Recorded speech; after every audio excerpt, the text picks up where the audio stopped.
Hey everybody, welcome. I just realized I don't have music as soon as we're live, which is great. Love that. Just a moment. Won't take long.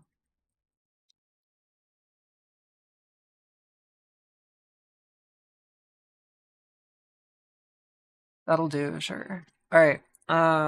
Welcome everybody to Zotian Epoch episode 40. Um, this is a homebrew tabletop campaign. It is in the D&D 5e system for now. Probably till the end. I don't know. We're pretty deep into it at this point, so we may as well stick with 5e. Um, but yeah, welcome on in. And not last week, but last session. Uh, let's see, that was about a month ago. So if anyone would like to update anything they remember, do feel free to do so. And I'm speaking to the players at the moment, but I can absolutely do the intro. Welcome on in, Transcendent Creators. Let's go, let's go.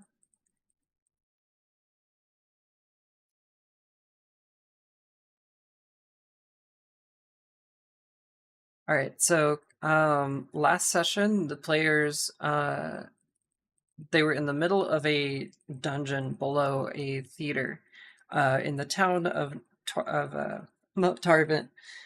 I lost my thoughts. Just a second. In Northton. Um, they had discovered a wizard down there, but unfortunately, during their last experience, he got sucked into some magical something, and they're not sure if he died or did die, but it didn't look fun. The players dealt with a frustrating and dangerous situation that ultimately led them to their target that Avled the Hungry had hired them to find. Um, in front of the golden spider with which they were tasked to obtain, they interacted a talking deer with the face of a pit bull dog. Initially rather aggressive, this dog um, wanted to attack immediately, but the players wisely interrupted him and just tried to figure out what the heck is going on at the moment. While they were clear-headed in the situation, the deer man was unhinged and impolite. He began to question the party about the world outside the theater dungeon once initial violent aggressions had been quelled just slightly. During this discussion, it was revealed that the deer was perhaps hundreds of years or thousands more. He spoke of vast cities and the Nandril Valley that was once destroyed by a massive cataclysm, where there is now an ocean. He sought info regarding the grand armies that once roamed the lands during his last days on the surface. He claims to have been an important figure and had command of legions of soldiers.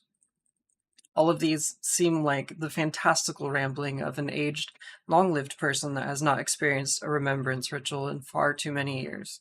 And for those that don't know, in Zoshelgoth, people who are long-lived start to lose their sanity and their grip on their memories and reality as they age without going through this ritual, which then clears their memory and they only remember small but significant things in their life from prior.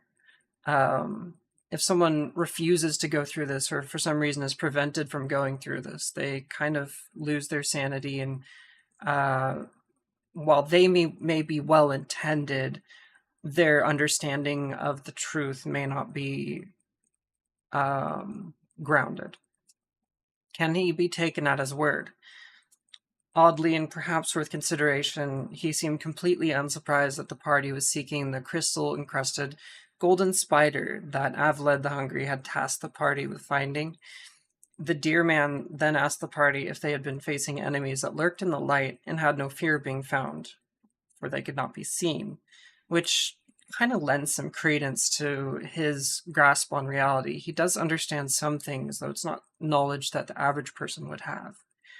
The party then decided to leave the dungeon and explore a little bit more, but ultimately they're leaving the dungeon with this deer man in tow. It's unsure how the people of Shelgoth and Northtown specifically will react to this creature of a person. this talking deer with the face of a dog. It's all going to be a bit weird. Now, Zoshalgoth is very diverse, so there may be some very chill people, but something to be aware of.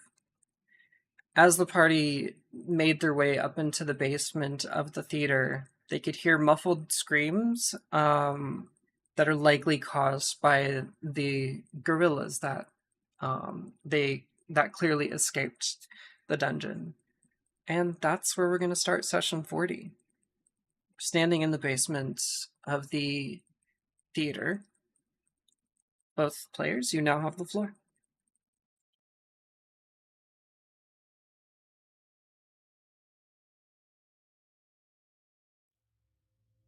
Okay, so this, now that I realize it, might be a bit problematic as he looks to the deer person thing. Problematic how? The biggest problem is that you can talk. I'm very fortunate to be able to talk. Oh, 100%. That if you weren't able to talk and communicate, we would be in a significant amount of trouble, I can imagine. Um, the problem is, I don't think most people would think you could talk by your current appearance. Your man looks down into the side a bit. You might have a point there. Hadn't considered such a Out of thing. curiosity, do you happen to have a name by any chance? Something we can call you by? You may call me Lugal. Lugal. Got it. Okay. That's something at the very least. Um,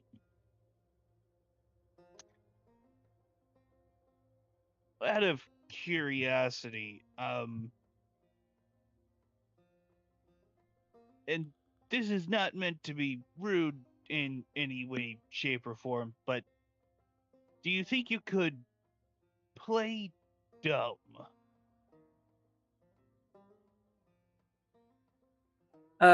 He looks around the basement and not sure what you want from me. Playing dumb.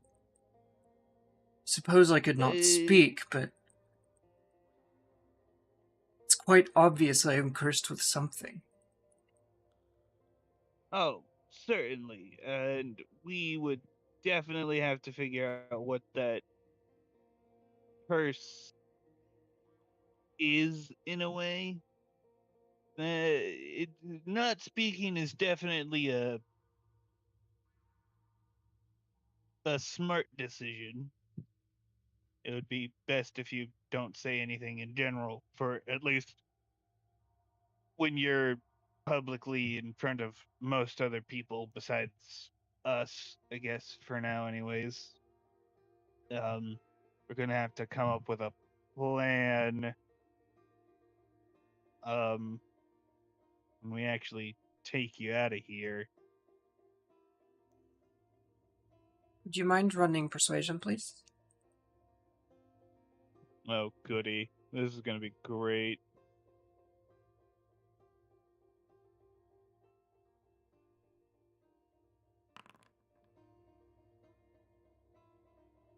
Oh, 15. Yeah, Okay.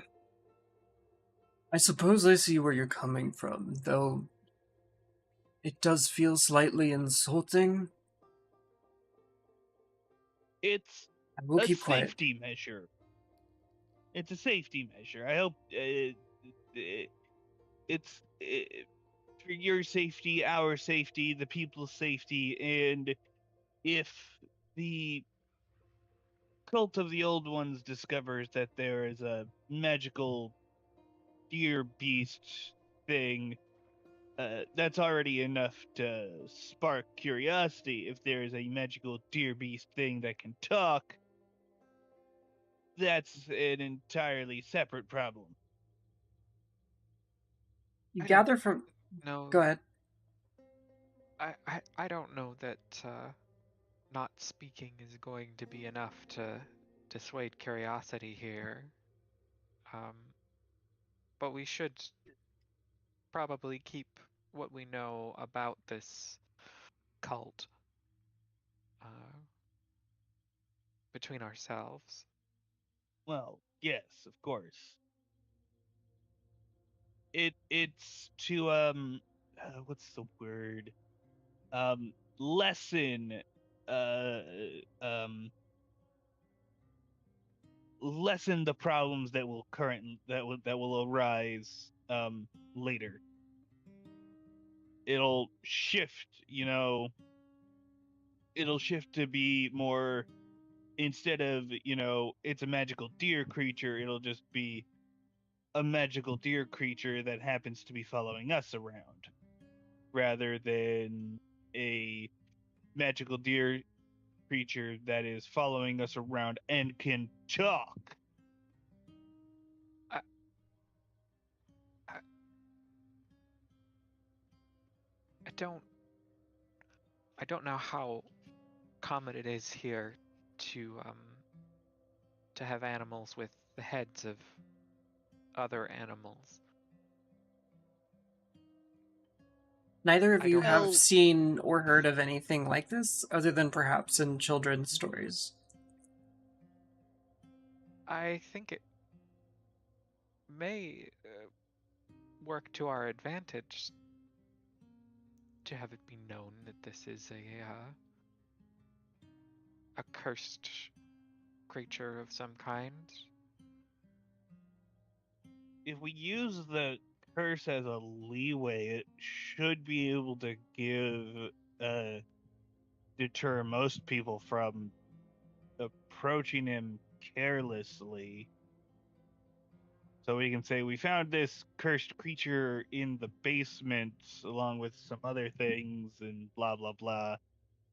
Um, it's smart to keep your distance from it just in case. That way, You- most people probably won't approach him carelessly. Would you prefer I was a cursed dog or a cursed deer? Dog would certainly be easier. All you have to do is just say, "Hey, we found this random dog down here." And also, instead of that, we could also use the, "Oh, hey, we found a random deer down here." But, deer versus dog, dogs can get around easier, and most people pay less attention to dogs rather than most other animals. This is so humiliating, but I understand. I will play the dog.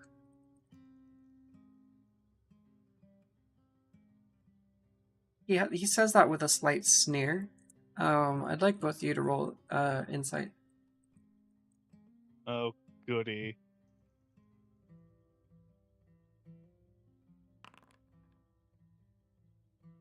Ah,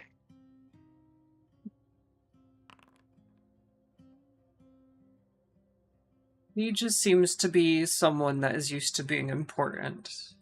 I don't really see anything else. Got that dog in him.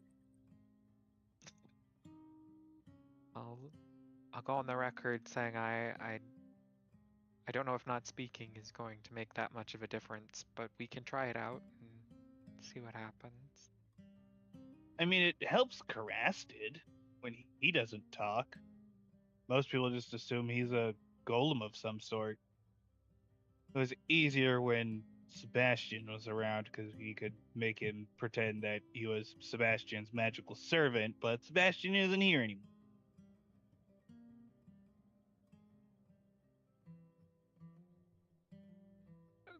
Google That's looks up at Crested. Cut loose, I see.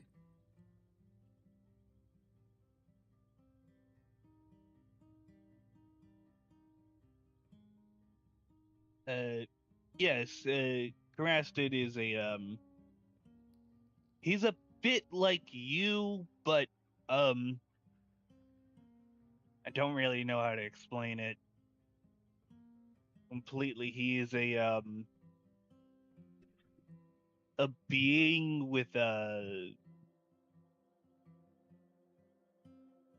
with a decent level of intelligence that talks and could, communicates very well, and he's well, I mean, he's my compatriot, so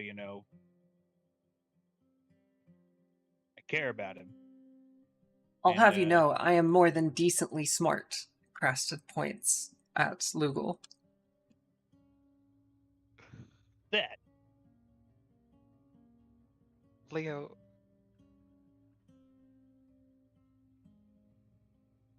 I yes, think you might be making it worse. I do that a lot. Anyways, we should uh, at least get our story somewhat straight. Um, we have to talk to what's her face, or what's their face. I forget their name now. It's been a little while, and Who are you referring honestly, this to? dungeon was a bit. The person that led us down here, the Oh, manager person. forgot her name. I wrote it Yeah, down. It's somewhere.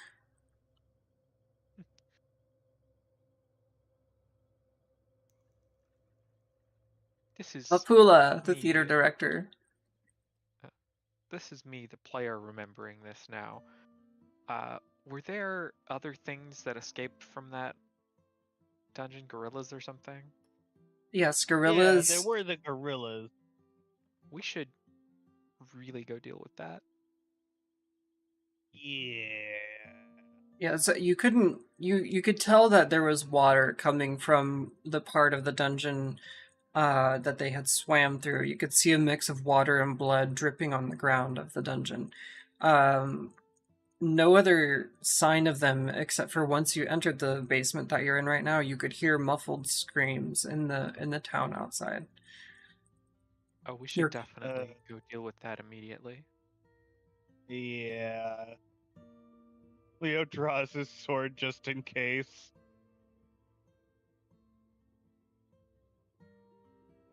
Yeah, we gotta go check in on that. Yep. sounds good to me. That's Crested. So I gather that you all head on up the basement, up on out of the basement. Do you shut the door to the dungeon before you go? Yes. Is Leo makes sure it's closed. Yeah. Wait, Um, is the door still there after the gorillas ran through it? it's in pieces, kind of. It's sort of cracked and stuff, but you could still close it. Uh, We're And gonna maybe have to tell stack them some to things brick in front this of it. thing up. Yeah. We're gonna have to tell them to brick this up when they're done. Leo puts some stuff in front of it a little bit just to kind of just shadow it a little bit, and then begins to make his way expediently up the steps. Okay. As you all exit the basement from underneath the seating within the theater, you exit in kind of like how like sports arenas have this like hallway in the middle of the seating. As you're exiting out into there, um, there are several people still screaming outside, kind of off in the distance from what you can tell. Dust is kind of pouring in over the sides of the building, Since this building doesn't have a proper roof, it's just a bunch of sails kind of haphazardly hung, kind of like tarps you see at festivals. Um, and as that dust is flowing in, there's a lot of commotion. You can hear people running and wagon wheels turning and stuff. I think we have to head in the sound of the commotion. Mm-hmm.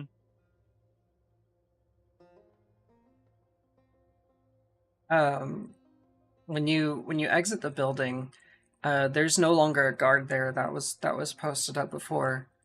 Um, Out in the once you exit the building, you can see people kind of have cleared the area around the three main buildings of the town.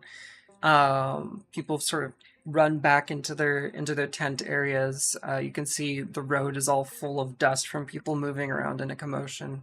You hear clamoring over at the tavern slash inn, and things are breaking in there. Um, and that's where the primary noise is coming from. Fucking drunken monkeys.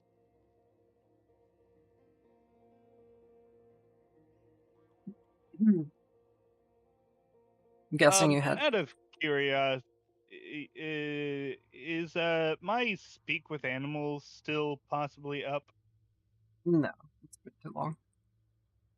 Okay. Ida, please stop. Yeah, as you approach the tavern, um, you can hear shouting as the bartender is cursing out something inside. Suddenly, the front door bursts open, and carrying several jugs, several clay pots of what looks like beer. In its arms is one of the gorillas, and it breaks the door, shatters it off of its hinge. It lands on the porch with a wooden clamor. Sorry, I keep getting distracted by my cat. Please stop meowing at me. Um, and the gorilla runs out into the street and starts heading away from you guys. You can still hear the rumblings of something else inside. Oh my god. Ida! No. Go. Jesus. She's in a mood. Okay. Sorry. Sometimes as soon as I start chatting at the computer, my cat is just like, you need to pay attention to me. I'm the only person you need to be talking to right now. And when I start like kind of fighting back at that, she gets super sassy. It's just like, geez. Sorry. You were saying? If there's still commotion inside, it seems prudent to try and deal with that. Yeah. Um You're basically at the porch now, and you can hear people inside, like kind of cowering to the side, inside the building. Some people have run out after the initial explosion of that door has come around. You can hear behind the counter, things breaking and the noises of of a large animal rummaging around in there. The bartender is shouting.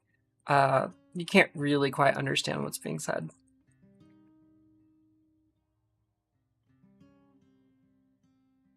Well, I think seems like people are in some amount of danger. I think Samira will have to go and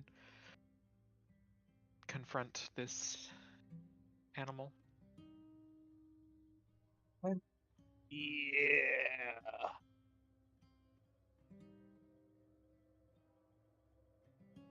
As you step in, you see pushed over tables, shattered chairs, broken pots, and the stench of alcohol fills your nose as it evaporates off of the ground.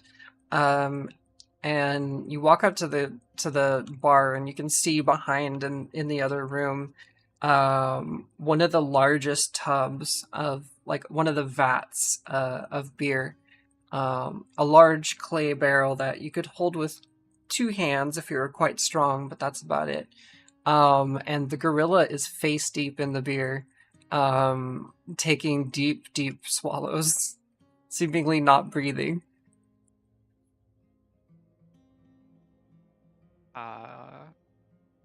I think Samira will try first.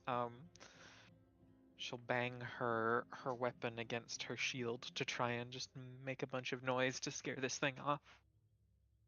All right. Roll persuasion, please. Sure.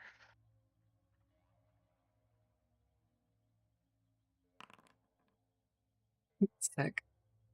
Not 20 plus 5. Damn. All right. Um, your shield clamoring, your weapon against your shield makes such a loud and sudden noise that the gorilla looks up over at you with a kind of a horrified look on its face. It's clearly feeling the danger, thinking it's about to get killed. In a panic, it grabs the barrel, lifts it up, spilling all over itself and making the floor slippery. As it tries to get out of the building, it realizes you're in the way. It looks at the wall of the building and then down at the barrel and rams itself with the barrel into the side of the building, shattering the wood that it was made of, and covered in splinters and bleeding a bit from it. The gorilla manages to start working its way out of the building, holding the barrel as it's pouring all over itself. Sort of gnashing and clawing at the side, trying to take this alcohol and run. It's that is quite the scene.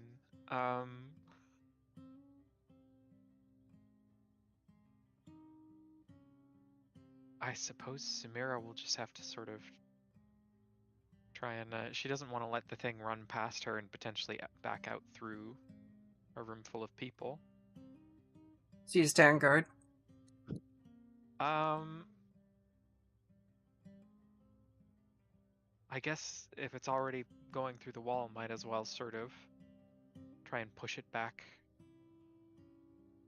Yeah. Okay.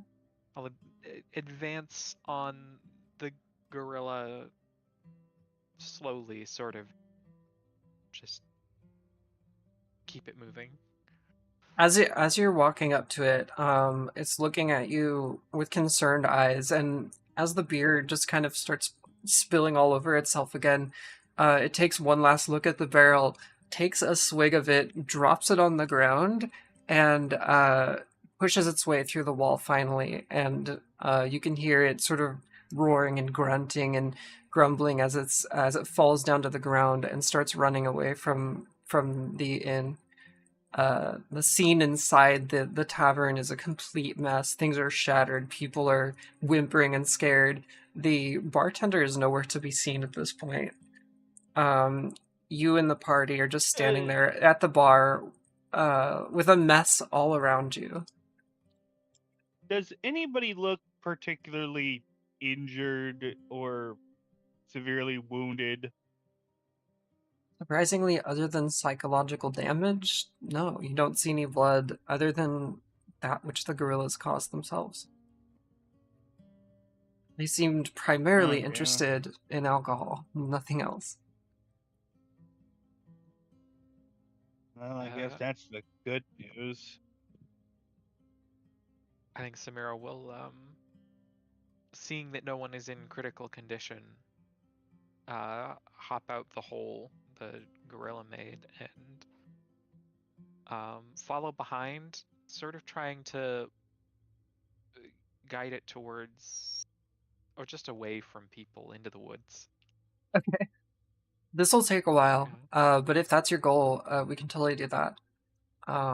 Just in the sense of it's going to take you away from the center of the city, or the town, I mean. Yeah, she wants to make sure this thing doesn't hurt anyone, even if it doesn't seem super aggressive. It's a big thing that is uh, definitely capable of hurting people even without meaning to. So let's Yeah. try and herd it away from people. So you have no idea where the first one is. It's out of sight, out of mind. But this one that you found in the bar itself, um, you can easily spot its wet tracks as it makes its way through the town, and up the main avenue, that heads westward along the river. Um, the um, the screams are and the crowds are dispersing as it makes its way through the main avenue, and it just keeps kind of looking back at you, Samira, with a concerned look on its face, um, just sort of hobbling away and limping. It doesn't seem too injured, but it takes you a good half hour, but you manage to walk it away from the town and into the woods, and as far as you know, it disappears into not uncivilized, but uninhabited land. And that's the last you see of the gorillas as they make their way through the town. Leo, I assume you went with her. Yeah, he's following from behind. He's looking around to see the direction the other gorilla went. Let's see. If you want to do a survival check, to see if you can spot it, you may do so. Sure.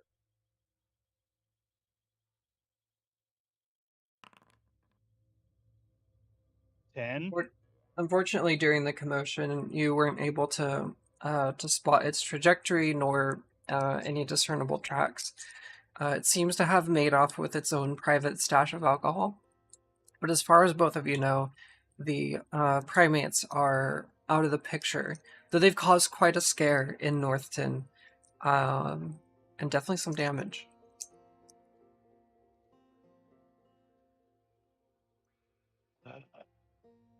These monkeys are going to be annoying.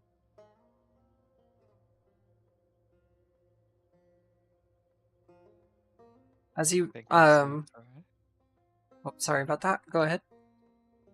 once we've chased this the one that we found off into the woods, Samira will sort of like hang out at the edge of the woods for a little bit, make sure it doesn't come right back. But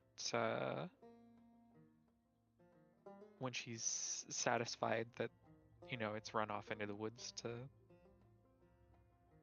get away, then she'll sort of turn back and head into the town and look for anybody who needs help.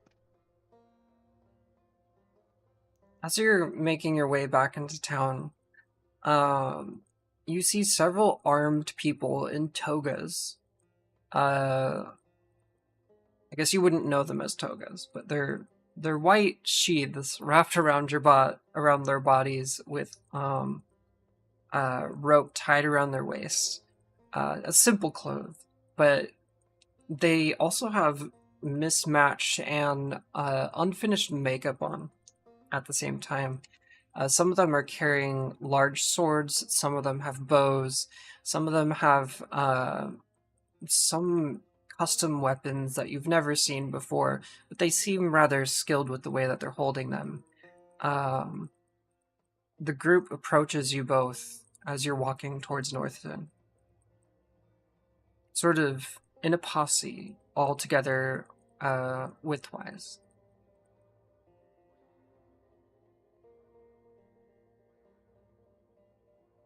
As they approach you, they hold up their hand and say, "No one enters Northton at the moment. We are having an emergency."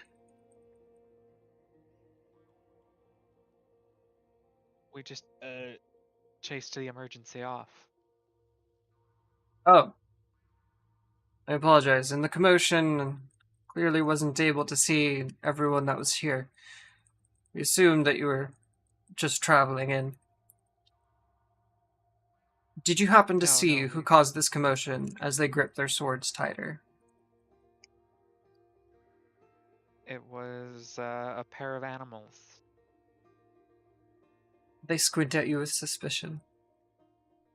Big, hulking, brutish creatures. They got these large faces, big arms, short, stumpy legs, and a penchant for drinking large quantities of alcohol. When you said that, their shoulders noticeably relax. Ah, okay. So you were just here. Why did you run off? Well, many people ran off, but we're not sure that the danger has cleared. Are you sure you would like to come back? We just chased one of them off into the woods. Ah, I see. Um, Competent then. Thank you for doing what you could. It was also sudden. of course. We were just on our way back to make sure I think there were two of them. Make sure the other one is also run off, and to help people pick things back up. The one in front, sort of in the middle, nods affirmatively. Well, we'll gladly take the help. My name is Teradas. I am one of the protectors of Northton. We tend to hide in the shadows. But, please, join us. Samira will introduce herself, and my name is Samira, and I'm happy to help wherever you need me. We appreciate it. We are all volunteers, after all, and as you begin walking back towards town, they explain that they're a group of artists that have dedicated themselves to protecting the town. They don't live there, but there's a rotating group of people that are skilled in armed combat, and they hide among all of the people that are participating in the arts that are being displayed there, whether that be theater, or sculpture, written arts, or whatever. Many of them are artists themselves, but they understand the value of Northton. And as such, they're at a moment's notice ready to help defend the town. As this explanation is finishing up, you end up back at the tavern, looking at the damage, people clearing out and scratching their heads and wiping off the splinters off of their clothes and such.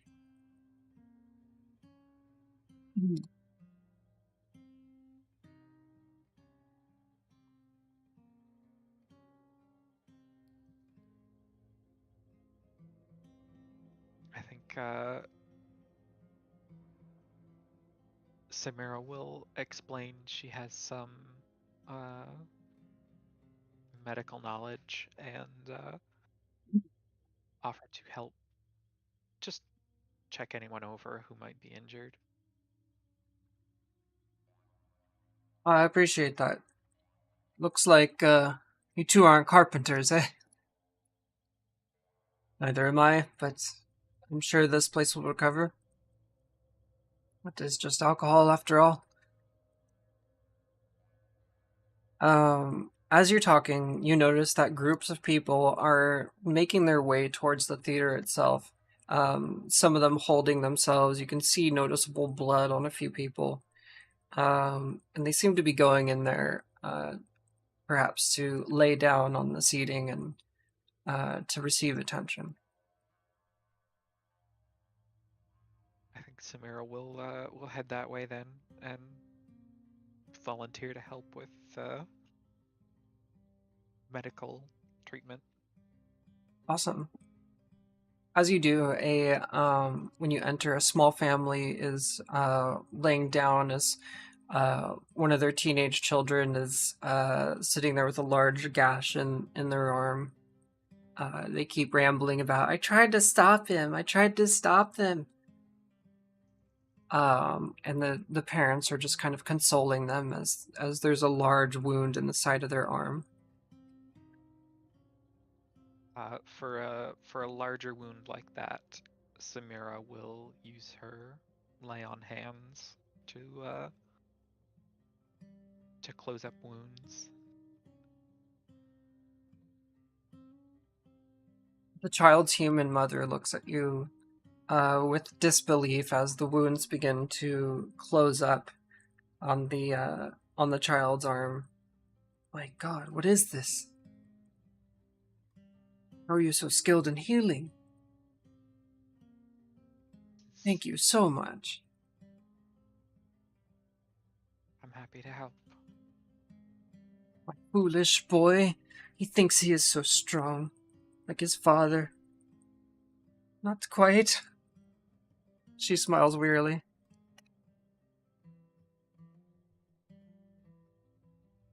Very brave. I had him, you know. I could have got him. I don't care what teeth he has. This half-orc boy seems very ready to defend the people he loves, but perhaps foolishly so. He's quite small. Mm-hmm. I think Samira will say it was what you did was very brave, but you should take care of yourself, or else they won't have anyone to protect them, will they? You do gotta stick around for them. Plus, injuries can follow you for quite a long time. Is that what happened to you, mister? Pretty much. It looks cool. You should see what's under the bandages, kiddo. It's not pretty. Kid looks down at his arm. Well, at least I have a story to tell. That's always the better option. Having a story to tell is better.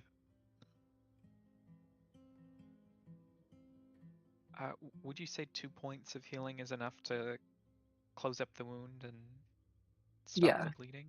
It might have some scarring, but yeah. Yeah. He'll be alright.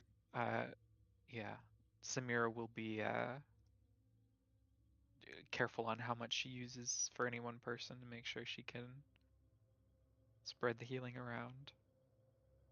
Yeah, you go around the I almost called it a party hall. Dang, I'm stuck in my own lore.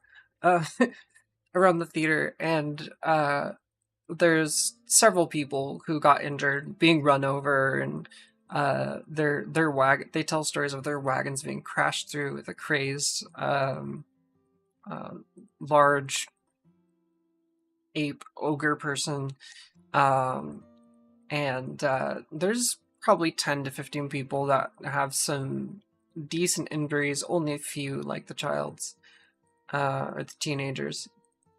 After some time passes, you manage to heal up anyone that needs it. And some folks are just kind of sobbing and crying due to the sudden disruption to their relatively peaceful day. People come to Northtown for joy and to share art, and this was very sudden and unexpected. Usually, these kinds of things come with some sort of warning. Hmm. How many how many points of my lay on hands healing should Samira use up to heal everyone as best she can? You got in that there bank. 15, 13 left. 13 left, yep. We'll say 8. Sure. All right. And then for smaller injuries that don't require magical healing, Samira has some ability to dress wounds and just make sure they're looked after. Yeah. While you're doing all this, Crasted and Lugal are kind of off in the shadows of the theater, trying not to be seen, just kind of hanging out. They're not talking, but they are in the building, but not with you both, as you attend to the people.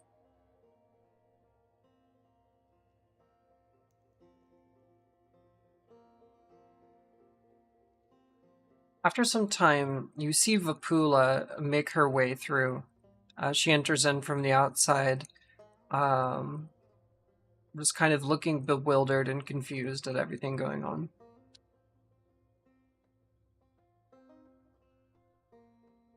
I think Samira will approach and say, are you all right? You're not hurt? Yeah, as you walk up, for those watching, this is a middle-aged blue-gray tiefling with short purple hair, with gray streaks in it. Oh, I'm fine. I was fishing, and heard the commotion, and as soon as I could, I made my way back to shore and ran up. But by that time, whatever had happened had passed. How are all these people?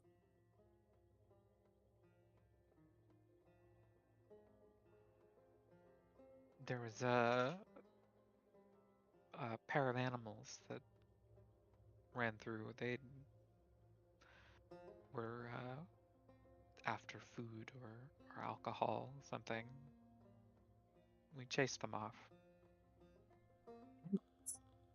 Kind of violent animal. Was this from underneath? From down below the theater?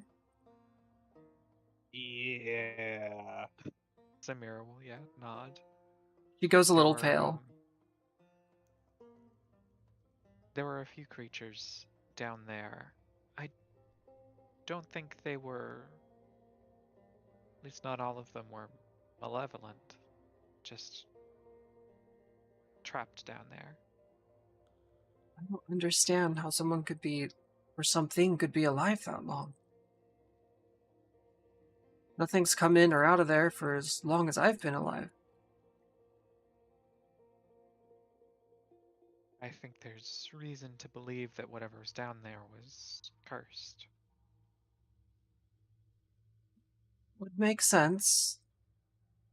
Well, I apologize for any terrors that might have arisen from this. I do appreciate, though, you clearing out anything that could have caused the theater or Northton itself any trouble. I know Avlet is paying you handsomely, or I assume he is, but clearly I need to compensate you for this trouble. Hold on, let me go upstairs and find some gold for you. If you'd like to come with, you may, or I can just come back down. Of course, lead the way. She walks towards the theater stage, and once you get up on the wooden structure, you go behind a curtain and around the back, and there almost seems to be like somewhat of a cabin or a tree house, sort of up in the rafters behind the stage.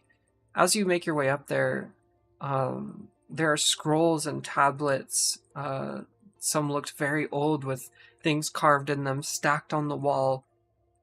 And there's a crumpled rug in the middle with papers kind of shoved into them and books sort of covering all around, or piles of scrolls covering all around the office as you walk in. I'm sorry, it's such a mess. You know us creatives. Just a moment. And she goes into another room and starts rummaging around.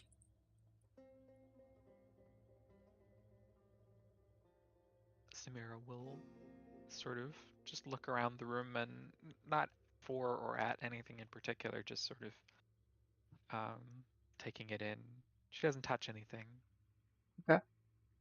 There's a few candles on a desk in the middle of the room with an open window looking down into the area behind the curtain where things get prepped, and you can see various mannequins that are holding clothes, and they're crude. They're made of straw and wood and other materials like that. In the office, though, there's this must of these old papers that have been there. It's the largest collection of paper you've ever seen outside of a library. And as you're glancing at a few of them, some are languages you don't understand. Others, they seem to be poems and tales, and it looks like all of this is stories or story writing or perhaps history or something. But um, she seems to be very engrossed and busy in the world of literature and planning out things. Um, on the table are some current works with rocks holding the corners of the scroll open. Seems to be directions and choreography for something coming up.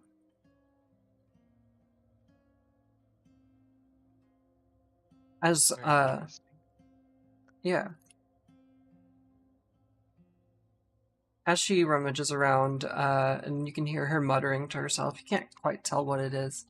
Um, but then a drawer slams closed, and she walks out carrying a pouch. Not in like an angry slam, just like the slam of someone who's very busy. And she holds out a coin purse. I hope this is enough to compensate you for your troubles. I know Avlid can be a bit tricky, so I just want you to have money up front. Or, not up front, but money you can use right now. And she hands it, Um, she holds it out. Actually, if you could do us a bit of a favor on that regard, Adlid's already going to pay us anyways, so it's fine. Um, if you could take that and use it for the repairs damage, that would be a better option, I think. Oh, for the tavern. Yeah, the tavern, the damages to the underground area as well. You should. There's nothing remaining down there that should be interested in coming up here, but it would be prudent to construct a barrier. Oh, Yeah, in that regard, um, this should also help with various repairs. Leo hands over 100 gold just like here. I brought you here to pay you. This is opposite day. Um, Yeah, I feel really bad about how this happened. well, Those creatures slipped by us. We would have preferred they didn't make it Yeah, quite as far as they did. there are those other weird things down there. They're weird tentacle face monster things. I don't know what they're called, but they were hideous, ugly, and full of teeth. sounds highly There unpleasant. are. I will be sure They to brick up the passageway. They didn't seem I interested in leaving their little territory down there, but just to be safe, make sure that no one goes exploring who's unprepared. I'm sure at some point, either those creatures will die, or um, I'm just really hoping that they don't multiply. But then again, even if they do multiply, it might not be that bad because there's not really anything different than we eat down there except maybe rats. But they would also have to leave the water for the rats, and it's a whole thing. It'll just be smarter just to seal it up for now. And if somebody, decides going poking in there sounds like a good idea, they might have to face two or more worm tentacle creature things. As you're saying all Jeez. this, she looks increasingly concerned on her face. What Okay, my No, I what my friend here is trying to say is that it would be wise to barricade that place and make sure nobody can get down there without um, proper preparation. you shouldn't need to have anyone clear those monsters out. They seem happy to stay in their little swamp they have down there. Hopefully they don't make too much of a ruckus. I doubt worms make too many loud banging noises. We have had reports of some in the past, so hopefully whatever you did took care of that. I thank you for the donation, though. The theater can always use more funds. We're happy to help where we can.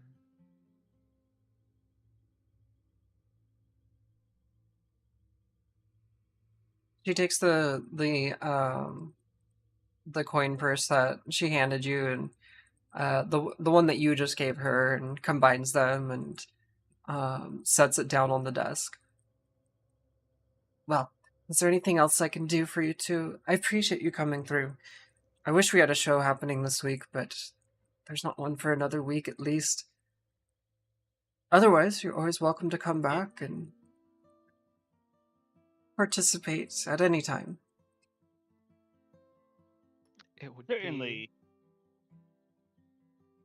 be lovely to return sometime when there's less fighting to be done. Indeed. I certainly hope so. Now, do give Avlid my good tidings. We will. If you have need of us again, I think you should be able to reach us through him, if nothing else. Let him know the tulips are blooming nicely. Will do.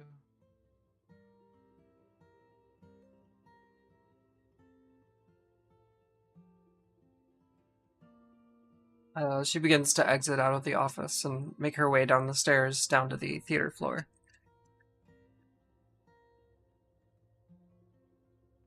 We will follow. As you make your way kind of out towards the center of the building, some of the people that you had healed had cleared out. Some are just kind of talking and murmuring there. Crested and Logal are still at the entrance of the building, just kind of hanging out. Oh, before you go, did you get what you came down here for? I know that Avled sent you off to something, and I'd hate to return you empty-handed. We did. We found what we were looking for. Yeah, Plus something other than what we were looking for, and he turns kind of in the direction of where Lugal is. a deer? This is the way of such adventures. You find more than you bargained for. Yeah, something like that. Lugal's He's too a in the weirdly- shadows for you to see his face, just so you know. He's a weird cursed creature thing we found down there. We fed him, and now he's kind of following us around. It might be better to it's wiser to keep your distance from him because of whatever he is. But he seems mostly harmless. She looks at you with concern once again. Again, my friend does not mean to trouble you. We found this creature and were able to convince him we were friends. So we'll take this poor creature with us until we can find the source of whatever cursed him, or otherwise help him back to his usual self. Well, at the very least, I'm glad curses are leaving the theater. I'm sure our next productions will be much better. Sometimes things get a little weird around here. Maybe things like this are the reason. It's hard to say. Well, I wish you luck with your new found deer companion. I hear they do make good eating if you ever do get hungry. Not had any myself. Uh, I think we'll avoid this one, but yes, they can be quite tasty. She nods. Um, well then, if you have anything else for me, do please let me know. I'm gonna go take care of the people around town and deliver some funds over to our lovely bartender. Of course. Check on that Yeah. sticky situation, as it were. Yeah. Sorry again about that. Oh, we'll make Was do. not Alcohol isn't the expecting. only thing around here. Yeah. Well, it might seem odd. If those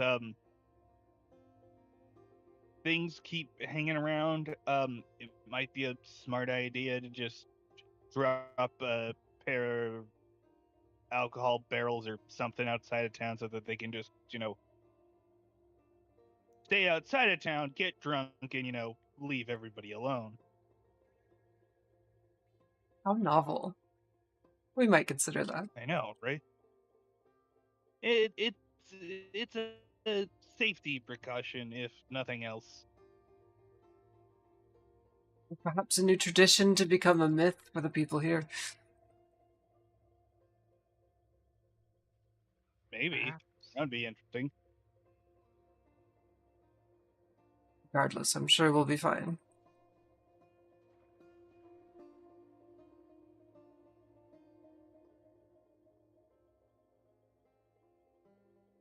What time is it currently? So it would be like late afternoon right now. I think Samira will say, we will stay the night here and head back out in the morning, if that's perfectly all right with you. Oh, of course. I don't own the town, just some of it. Um, from what I understand, you have your own uh place already set up with your caravan. We do. Excellent. Well, welcome to welcome to our lovely town. And if shall you need anything, do please let me know, or the bartender. He usually knows where I am. Thank you very much. Of course, and thank you.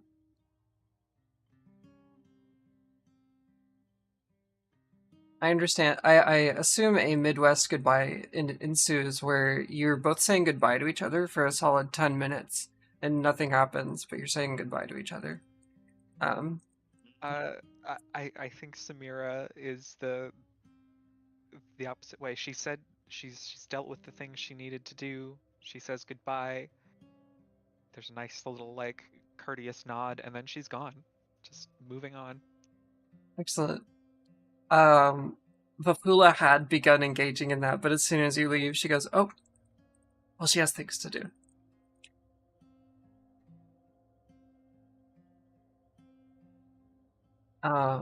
You two are now in the middle of the street. Things have calmed down. The dust has settled. The ocean air is blowing over you lightly, though it's not a hot day. It's still pretty warm.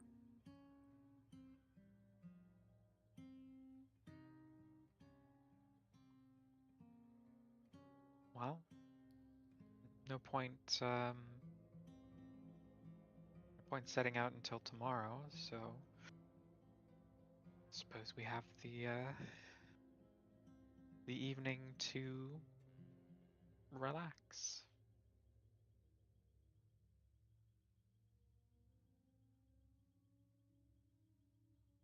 Yep. We're gonna relax. And Logol, welcome to the sky. Crasta just kind of points upward with his metallic finger pointing and shining into the sky.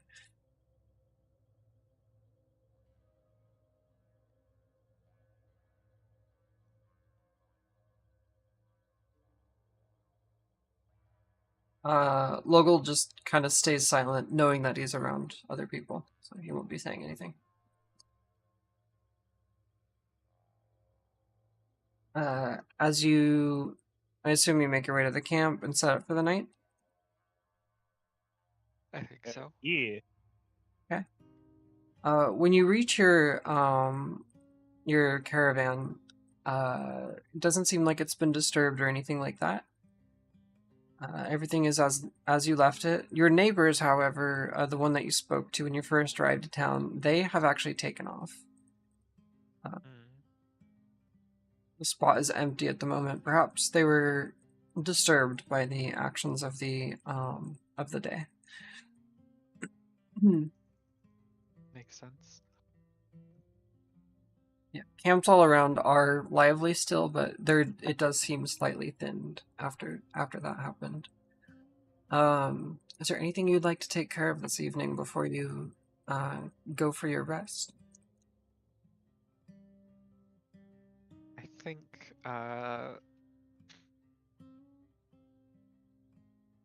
Samira may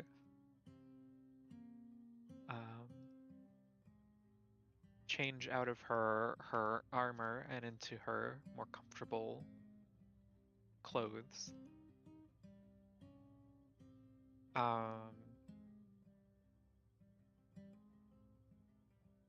And then sort of there's probably a few things that need washing after going through the dungeon, but she may take the opportunity to just wander out into the woods and see what she can find, if there's anything she can catch fresh for dinner. All right. While you do that, give me 2 or 3 attack rolls. Sure. Of your favorite weapon for hunting.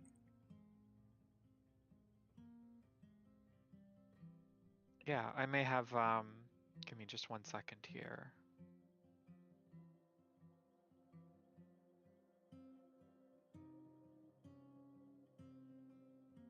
Yeah, I do have the Outlander background feature here. Excellent. Which says I can find food and fresh water for myself and up to 5 other people each day, provided that the land offers berries, small game, water, and so forth. Excellent. No rolls needed then. You go out, you go hunting for a while, and you considered shooting a deer that you saw, but had second thoughts about it when you realized that might be a little weird around the campfire. You find some small game, various wild berries and nuts, and make your way back to town. Very good. As you're doing so, you can hear conversation from some people that you're passing by their camps, discussing the Diamond Cross and whether today's attack was something that they caused. You just hear this as you're walking by. You can do something about it or just continue to listen in. I think Samira will just listen. Are you dropping eaves or are you walking kind of normal? Just walking normally. She's not trying to hear anything that nobody's she's not trying to hear anything hidden or secret, just sort of pick up on what she can hear while she's wandering back to camp. A commonality then begins to reveal itself to you. You hear multiple camps bring up the word the Diamond Cross or the Diamond as you're going through town. Concerns and whispers from people talking around. Some people calling others dumb for considering it, and how could they control such creatures and anything like that. But it does seem to be a commonality in the conversations around. Not every conversation, obviously, but some folks are mentioning that name multiple times, or multiple folks are mentioning that name.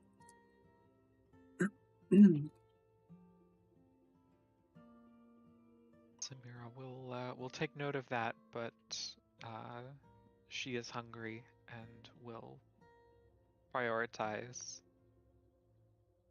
getting dinner together. Hmm. Sure.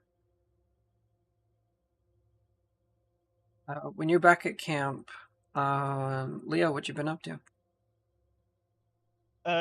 After also cleaning himself up a bit, mostly of the mucky, gross grime water and all the other stuff that dungeon muck. Uh, Dungeon muck. he sets up the campfire and like the rest of the camp and whatnot. He's just kind of sits the fire before realizing, oh yeah, his bandages are all mucky too, so he has to take those off and rewrap them all. I'm sure that's quite unpleasant to deal with. It is. It's significantly easier now because he has a magical hand. True. A good little But assistant. he makes use of his newfound telekinesis and ties himself up and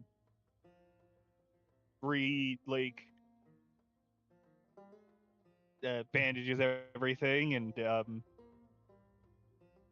he just kind of sits. He's not wearing his armor at the current moment. He'll put that on after drying it off a bit. Mm. So he's kind of there with a thick cloak and shirt and pants. Yeah. Um, as you're doing so, Crafted is just kind of chilling out, spacing out as he often does. Lugal is sitting more like a dog than a deer would, and is just kind of watching the fire silently as you're doing all that. His back is stiff, seemingly at attention.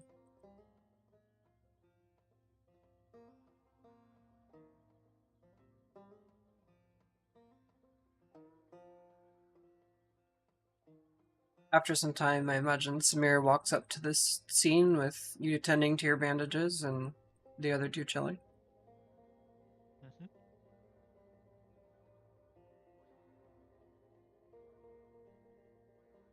Samara will sort of set out her uh, finds for the day, and she's not too shy about the game she's caught. She'll sort of just find a little spot and start cleaning that up and prepping it to be cooked. Um, Logal looks over at the cooking going on and walks over and sits down and observes. Doesn't say anything.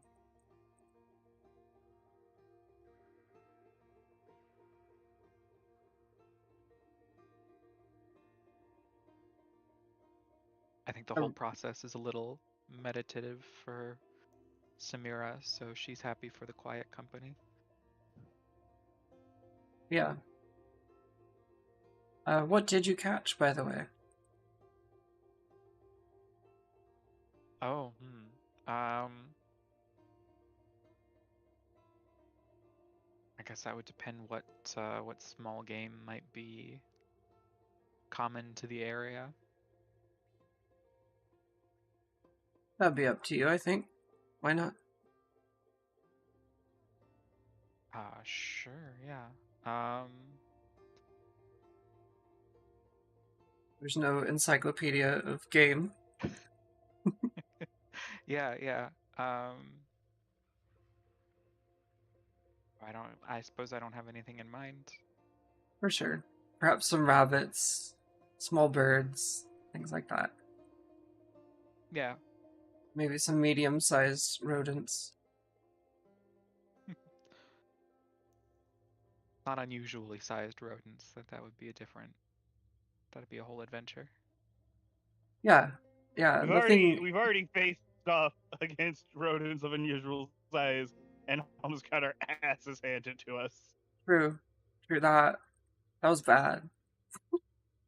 That it was. I was not expecting one rat to hit that hard. I Different when you're almost level lost one. another arm.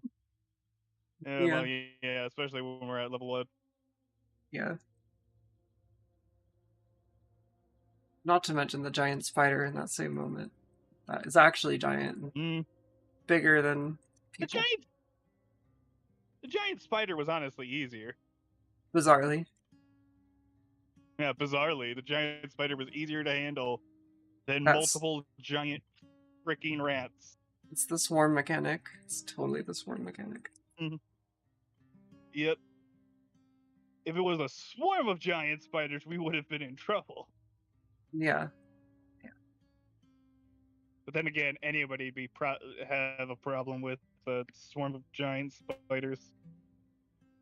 okay. Arachnophobia for the win. Yeah, no, thank you. And I'm trying to move to a country of giant spiders. Yay!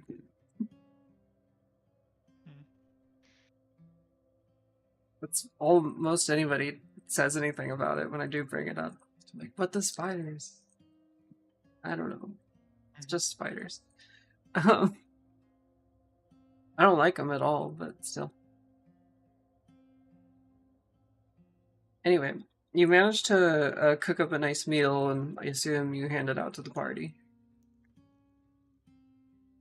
Yes, of course. For sure. The deer man looks at at the food and says under his breath, I haven't eaten and I can't remember when. I'm still not hungry.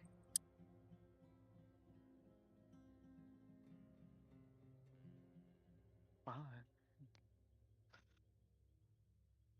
You're welcome to have some if you want to try, but there's enough to go around. He reaches down and takes a tiny bite, and just kind of tries to chew on it for a moment, immediately recoiling a bit, and begins coughing. As he's hacking, um, he spits it out on the ground and goes, It tasted fine, but I don't remember the last time I ate, and that was too weird. I'm sorry. I don't mean to waste your food. That's fair enough. Like I said, there's plenty.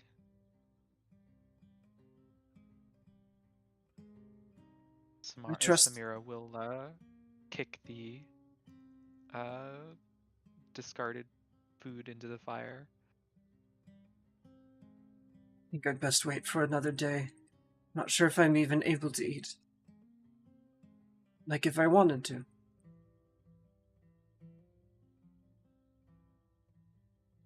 It would make sense with whatever kind of curse would keep you alive so long. I am forever thirsty. Nothing fixes it.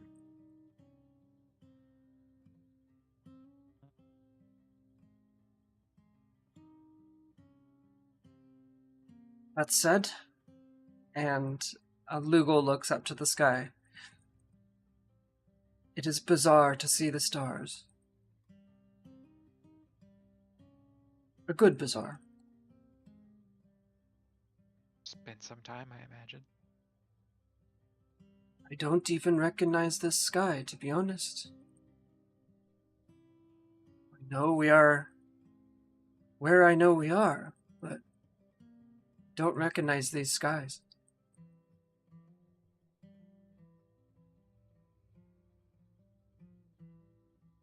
It's been a long time indeed then. He nods. That weight. It's weighing heavy on me right now.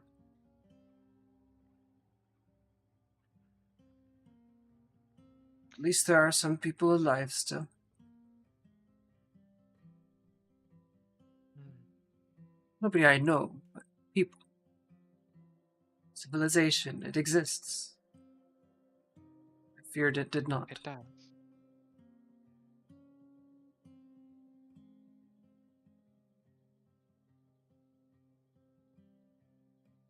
It's decidedly primitive, though.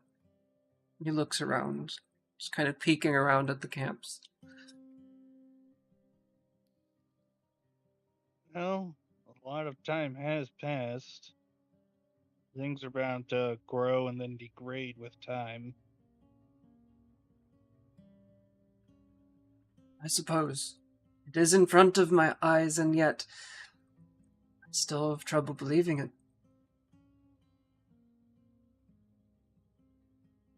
Does this area look familiar to you at all? Oh, yes, we are by the Nandaral. The Great Valley, which is clearly an ocean now.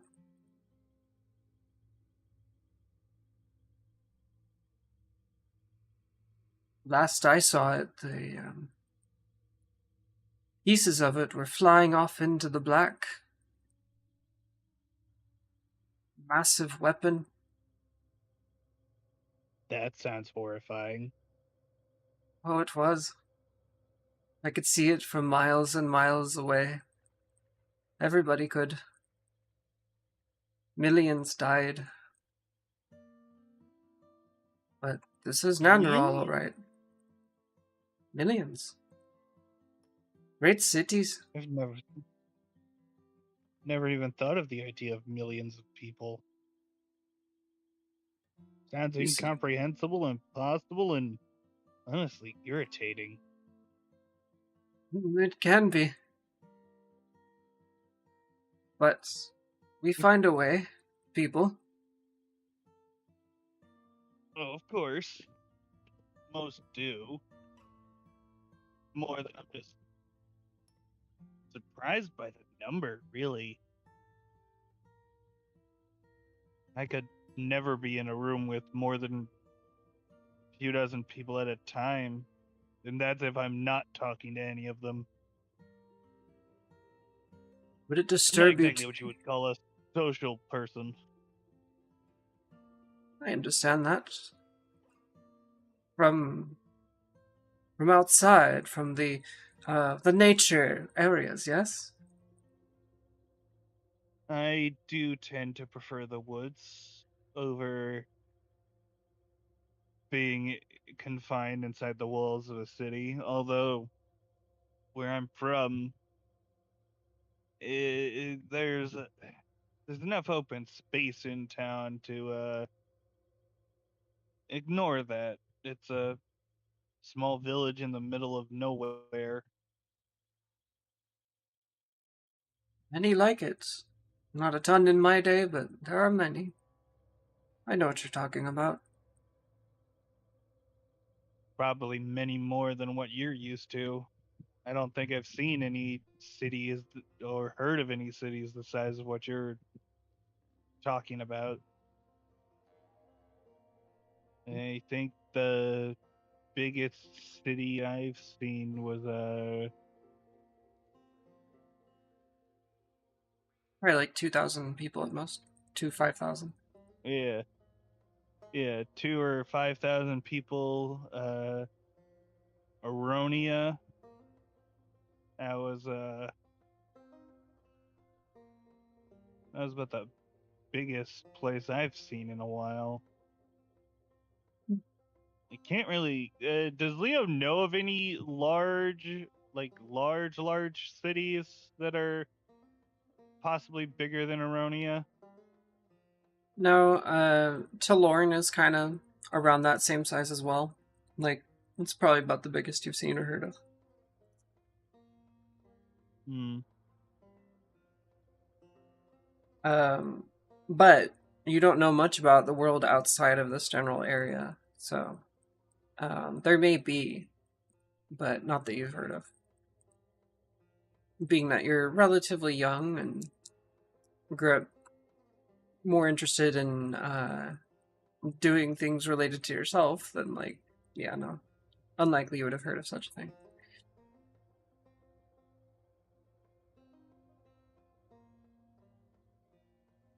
Mm.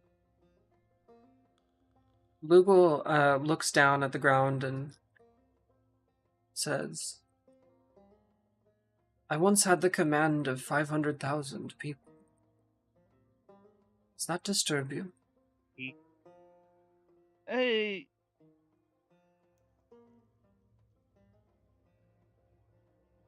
not in the way you might think it would.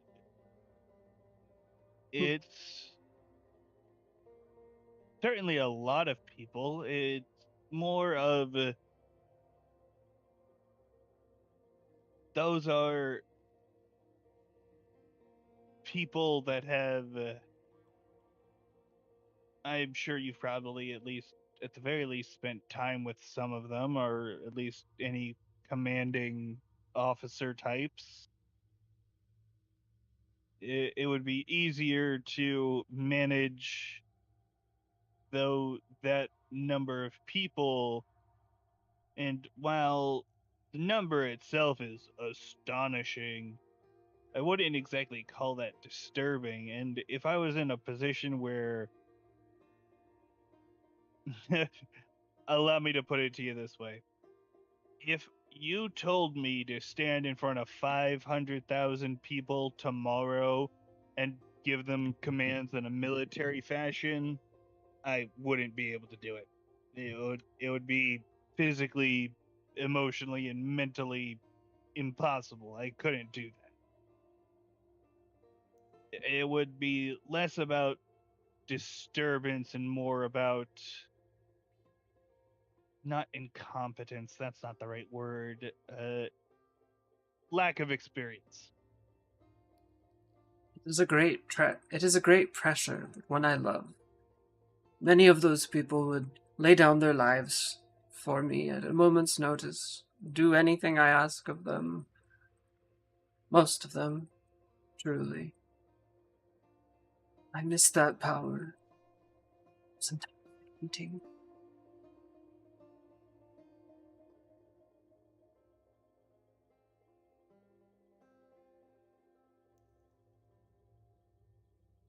Anyway, it is nice to be above the surface.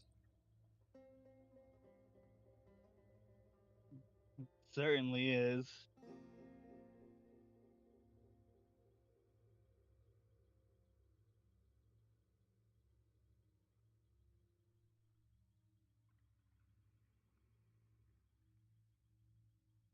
As your conversations go on, the night wanes, the moon begins to move around the. Oh, I should mention there's more than one moon. Anyway, the one that you can see is moving across the sky, and the night begins to get old. And I imagine you all go to bed when the conversation begins to wane. Before you long rest, is there anything you'd like to do beforehand? Or a question of Logal? Uh, hey, Lugo, just to clear the air about this, you got any plans you want to do, or do you just think traveling with us for a short while will help you make sense of things? I could go off on my own, but I think it might be wise if you'll have me to just accompany your travels at the moment, gather my bearings, let the path reveal itself to me. I clearly have time. Certainly, I clearly, if you've spent a few 100+ years in a hole in the ground. Say so.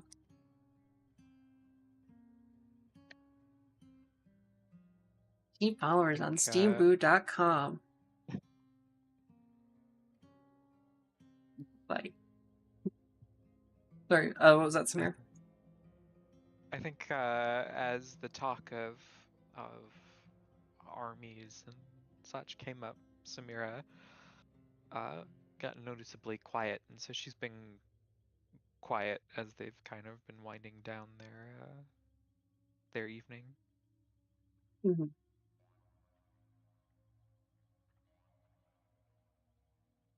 Yeah, Lugal doesn't take notice of it, but if you want to share anything with me, the DM, do feel free. Mm. Nope, nope. Okay. Just she's having a little maybe an introspective moment of some kind, but her thoughts are her own for now. Okay. Perhaps some concerns Oh about yeah, the that's right. loss of her livelihood, essentially. I almost forgot to remove that hundo gold from my inventory. Oh yeah, Whoops. please do delete that goal. Already did. Thank you. I do hope that helped. It did.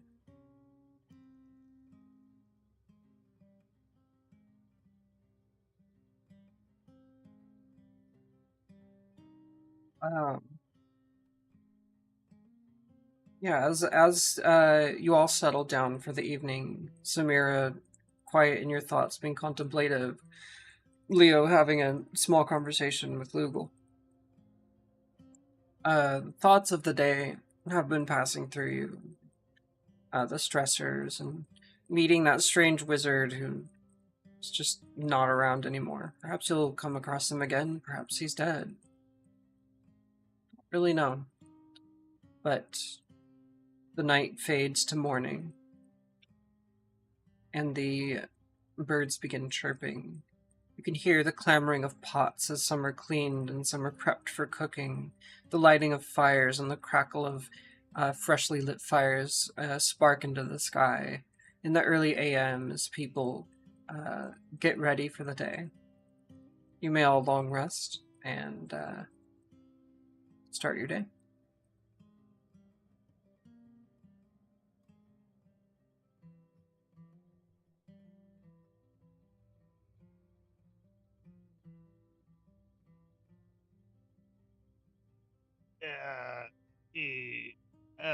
Leo does some stretches in the morning.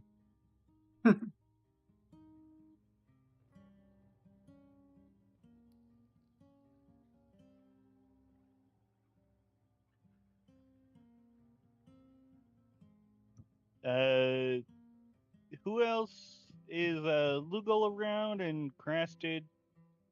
Yes, they're both Are they around. both around or They're both up. no? Crasted is just kind of Alrighty. cleaning up the camp at the moment. Lugal is just doing his best to be not noticed as anything other than a dog or a deer, depending on how you look at him. Hmm.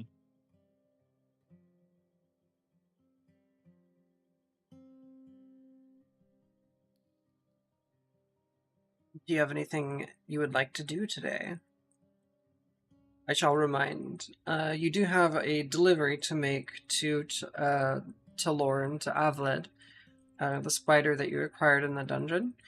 There's also been talk Yeah. of a settlement of the gang known as the Diamond Cross that all of your wealth comes from and you're a target of. They might not know exactly who you are and what you look like, but they are searching for about 1,000 stolen diamonds, and they're real particular about their diamonds. Uh-huh.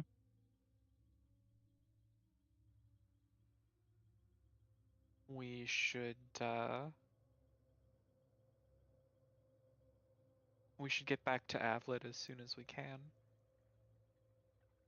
Indeed. It shouldn't take us terribly long if we leave now and head back to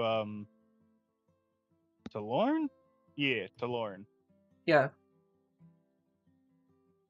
I should Well, men. while the Diamond Cross is certainly a force we'll have to deal with eventually, it's not something we have to deal with right now. Yeah, it's something that we should um, look into before we dive in anyway.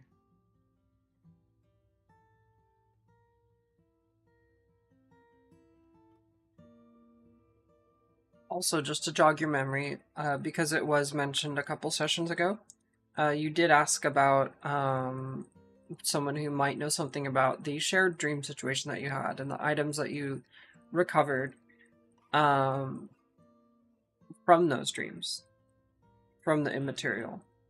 There's a elf who hasn't gone through a remembrance ritual, and her name is Chady, and she lives on the west side of Talorn.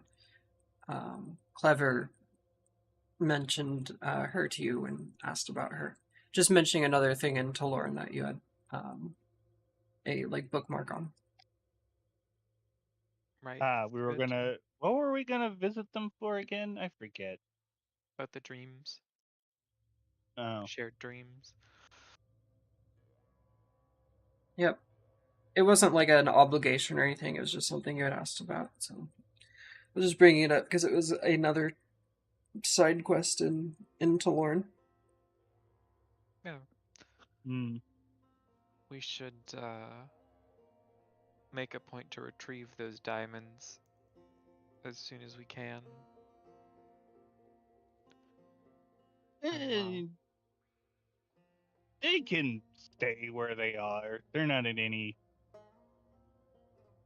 They're not gonna be a problem. Far as you know.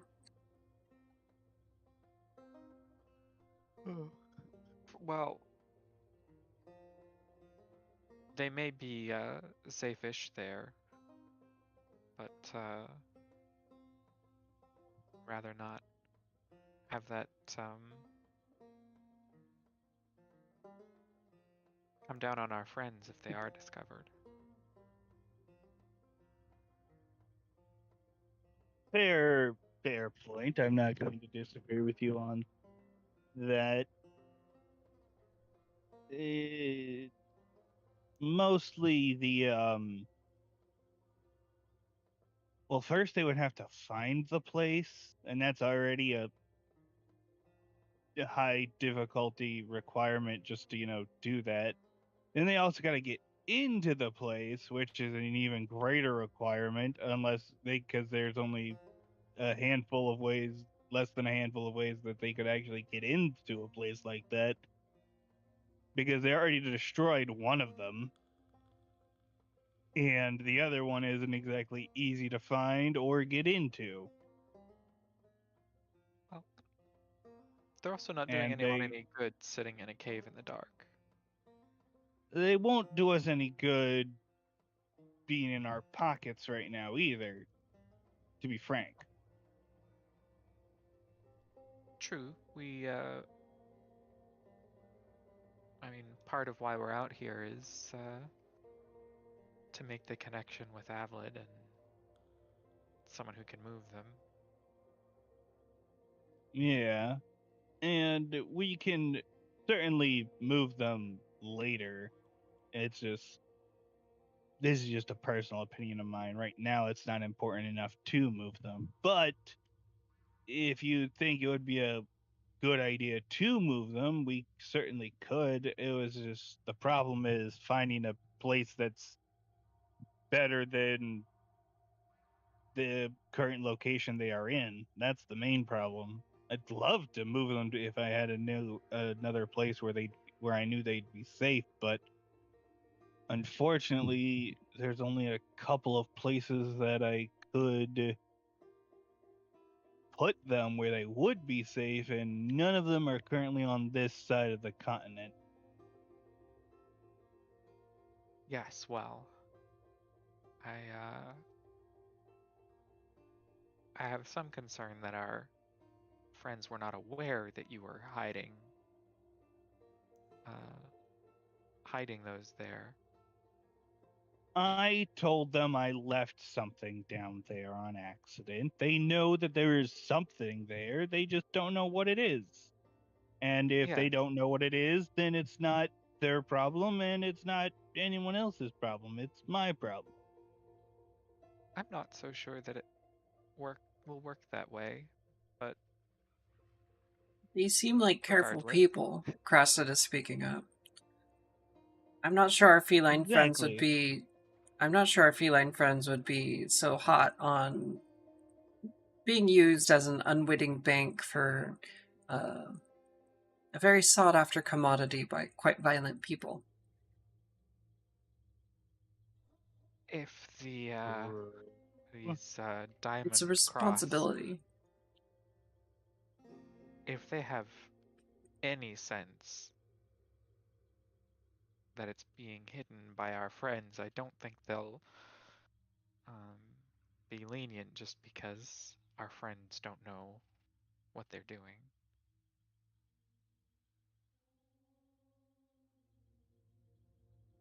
Just to say, I'd rather have them buried in the woods than potentially where they could cause trouble for people who've been good to us. It's true. I won't deny that. And I do have the full intention of retrieving those things later. I just don't need to retrieve them right now, is my personal opinion. But if you want, I can ask them about it. We need to return to Avlid first, see what Avlid has to say, and once we've dealt with that, I think it should be a priority.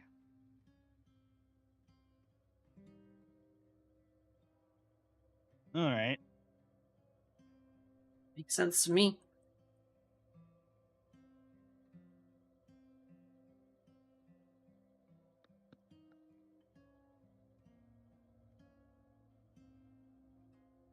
I assume you'll gather your things and begin packing up for the day's travel ahead. Yes.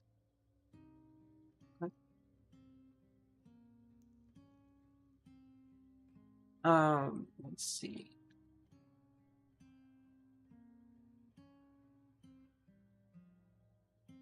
All right, as you pack up your caravan and begin preparing the camel for this trek southward back to Talorn, your deer man friend is just kind of walking around, trying to bite grass and look normal. He just spits it out right after he takes a bite. You'll notice if you take a look at what he's doing.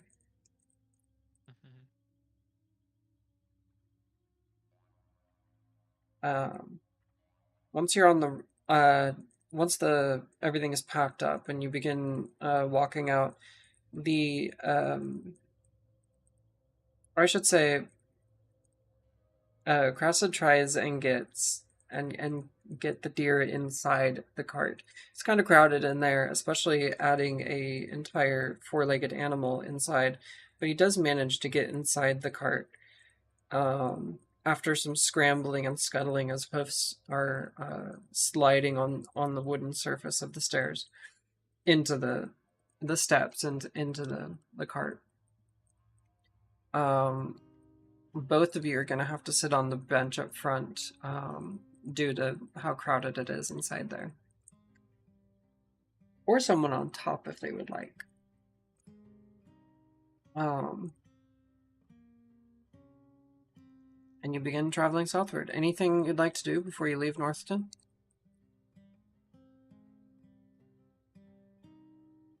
We have enough feed and water and stuff for the camels, right?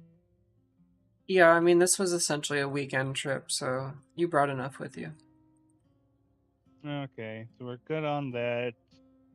We're good on our own food supplies, so we'll be fine there. Mm, no, I'm good. Okay.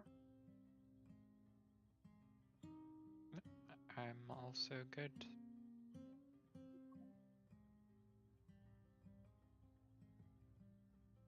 Oh, sorry, I didn't see your DM about the name.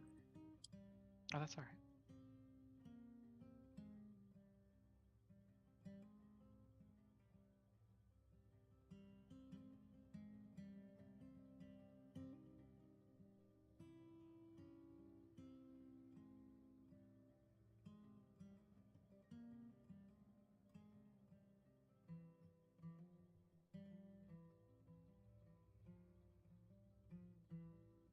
Okay, I pinned it as well. Sweet.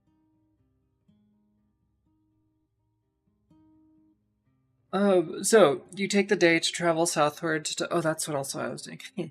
I was looking up the map for the viewers. Just a moment.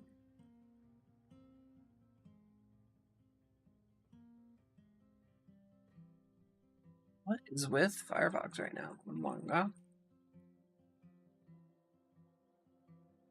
It's like opening up bad resolution things. I don't know. Something's weird happened today with everything. Whatever. It looks like a city. Sure. Cool beans. Um. Also, the zooming got weird with the new Foundry update. For Camera Golem.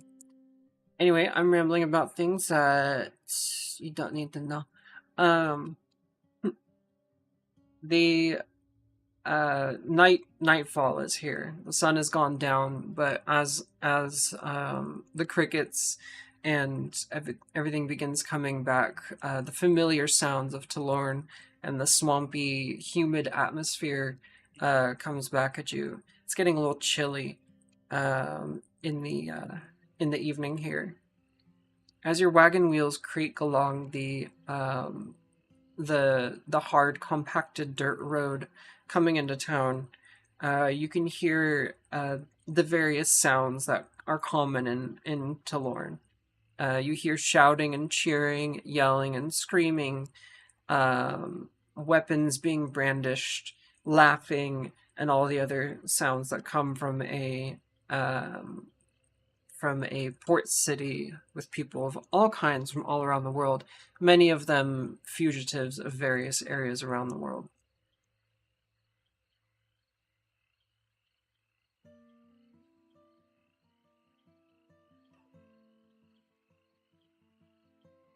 As the glow of lanterns are flickering off the main river and you approach it, the drawbridge is lowered by one of the attendees, and you make your way across with the cart. You're now headed into the center of town. Is there anything you'd like to do, or any particular place you're heading to this evening?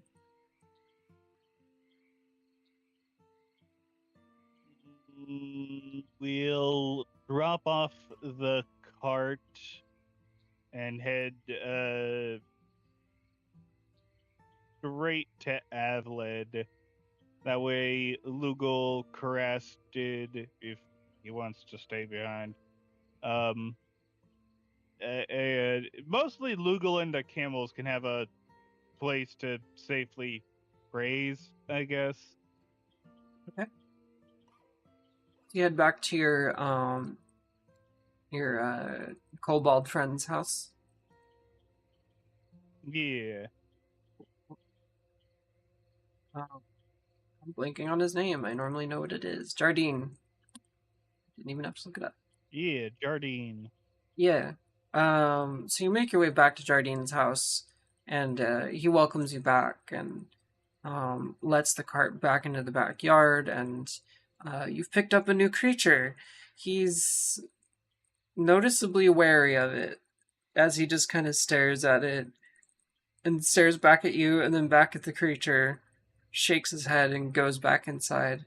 He's wearing a nightgown with a little cap. We'll explain the details on it later. We gotta finish our delivery.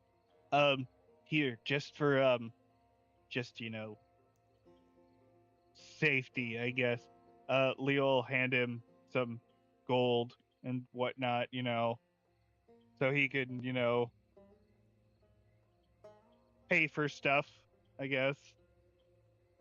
He bites And it we're and um He bites it and dips it in the tea he was holding. Yep, looks like gold. Thank you. I go sleep now. Yeah. Okay, rest well. Bye. He shuts the door. You hear a wooden lock clamor over some holders behind the door, and he goes back upstairs. Alrighty. Well, that problem there is solved. We now have room and board. Cool. So you make your way over to the compound of the starving. Yeah. Okay. It takes a decent amount of time to get there. By the time you arrive, it's pretty late, 10 p.m. at the earliest. You've had a full day of travel from Northton and kind of beelined over here, but still, it's fairly late. You can hear life, though, on the other side of the walls. As you make your way across to the south of town into the section that the starving basically have control over, and their tall walls. Several guards are standing around, torch and candlelight flickering off of the walls, making shadows dance.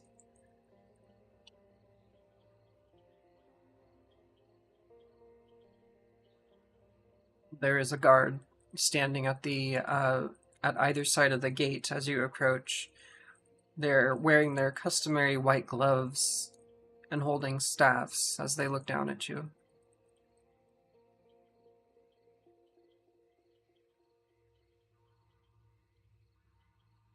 Welcome. We're here to make a delivery. On whose business? The Hungries. Turns his head. Do you mean Avlid? Yes. He is the only hungry one here. He stamps his stamps his staff into the wooden box he is standing on. You may enter.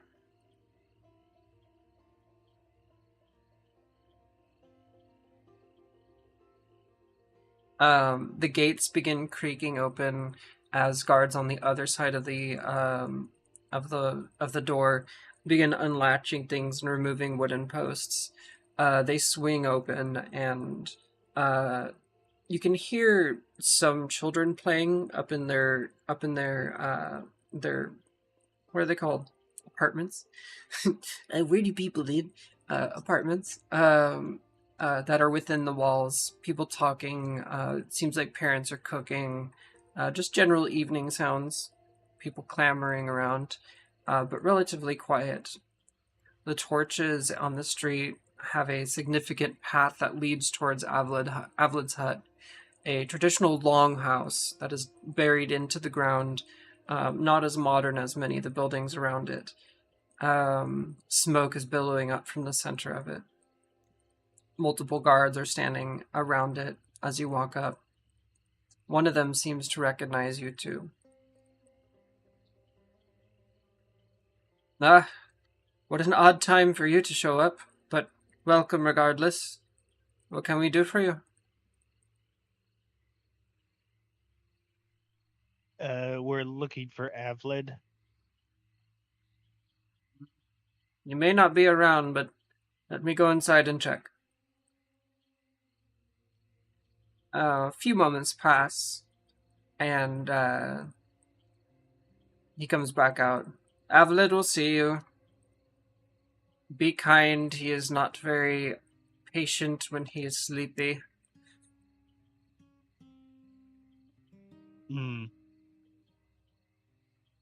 Got it.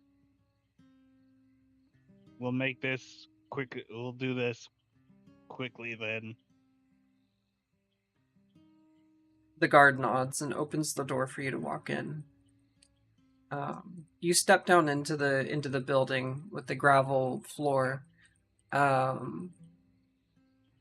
Benches made of fallen tree branches are all laid along the side.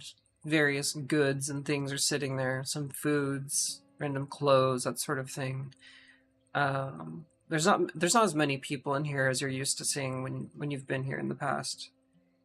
At the back, however, at the throne, is Avled, your red hobgoblin friend, who looks a little dressed down than usual, wearing something a bit more comfortable, but adorned in all the jewelry that he usually wears, his beard trimmed perfectly, as he kind of stares off into the fire as you all walk up.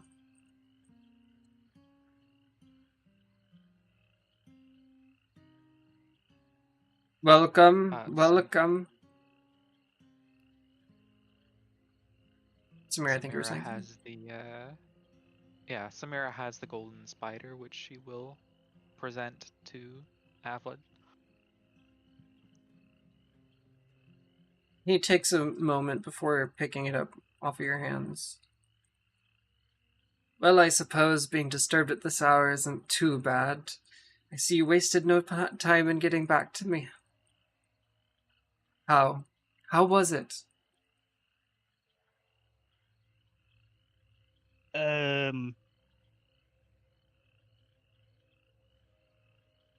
Irritating, bothersome. It was a hole in the ground with a bunch of problems in it. Been sealed off for now. Should be fine, at least for a while, anyways. There's a pair of nasty, ugly creatures in there. So, they're not exactly easy to deal with. They're not a major problem, I guess. They're just a problem. And they don't really leave the water, so it shouldn't be too much trouble, but the fact that they're there is trouble in and of itself. Leo pulls out a bundle and puts it in front of Avlid. Bundle of what? It's a bundle with a spider in it. Leo put it in a bag. Oh, I thought Samira had it. Samira had it, yeah. She already gave it to Avlid. My bad. It's all good. I lost track of my brain for a second there. That's okay. Brains are optional. Just ask the jellyfish. And goldfish. Goldfish will be like, what brain? Lucky bastards. No existential horror. Jeez. As Avlid considers the spider and what you're telling him, goes, well, hopefully when I need your services again, it will be less irritating. But it was nothing that we couldn't deal with. And that is why I am grateful that my trust in you was well spent. Now, let me see this delightful device that you have laid in front of me. He pulls it from your hands. It's about the size of a forearm, maybe 3/4 of one, 2/3, something like that. Its torso is, the upper half of it is entirely a reddish-orange crystal, like some of you have seen before. It seems ordainedly carved with patterns that swirl around the body of the spider. The legs and the torso and the head are finely carved or casted, or however it was made out of gold. It's a fine piece of jewelry, large. He looks it over and holds it up into the light of the torches around him. Gosh, it sure is beautiful. I've been hearing tales of this thing since I was quite young. And to think it was only so close to where I grew up. Anyway. And to be clear, I didn't grow up in this cesspit of a city. I just take care of the people here. He's holding it up, and looks at one of the rings on his hands. He kind of inspects it and turns it over, and seemingly where some of the patterns meet that are swirling around the spider's body that have been carved into it. He takes one of his rings off and places the gem in that point where all the carvings meet. You hear a high-pitched squeal that you could only describe as inaudible but audible. It hurts your ears, but it's not that of a normal shout or a bang or anything you've heard before. It seems to get in your head as it's happening.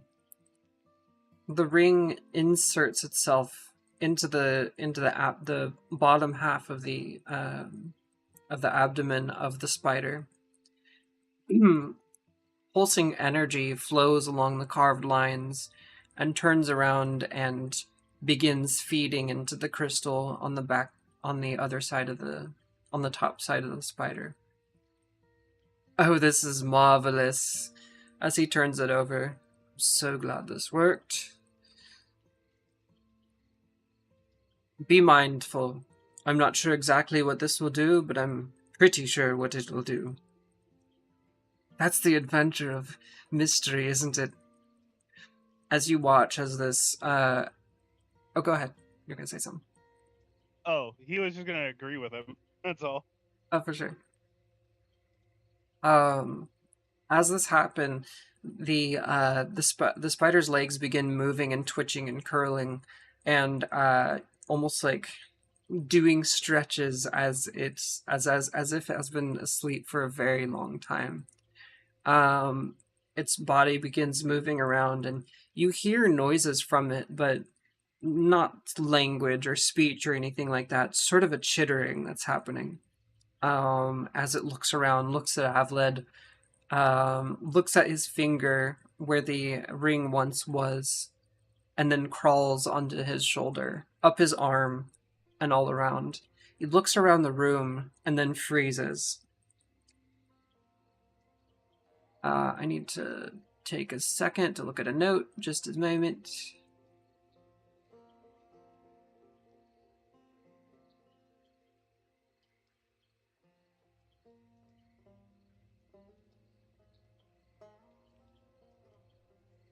Samira, the spider is looking directly at your, not at you, but at your satchel where you keep your belongings. It begins beeping.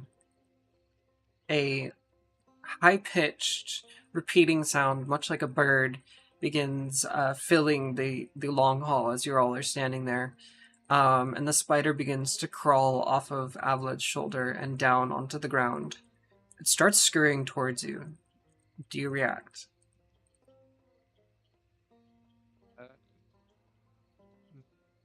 No, not yet. Okay.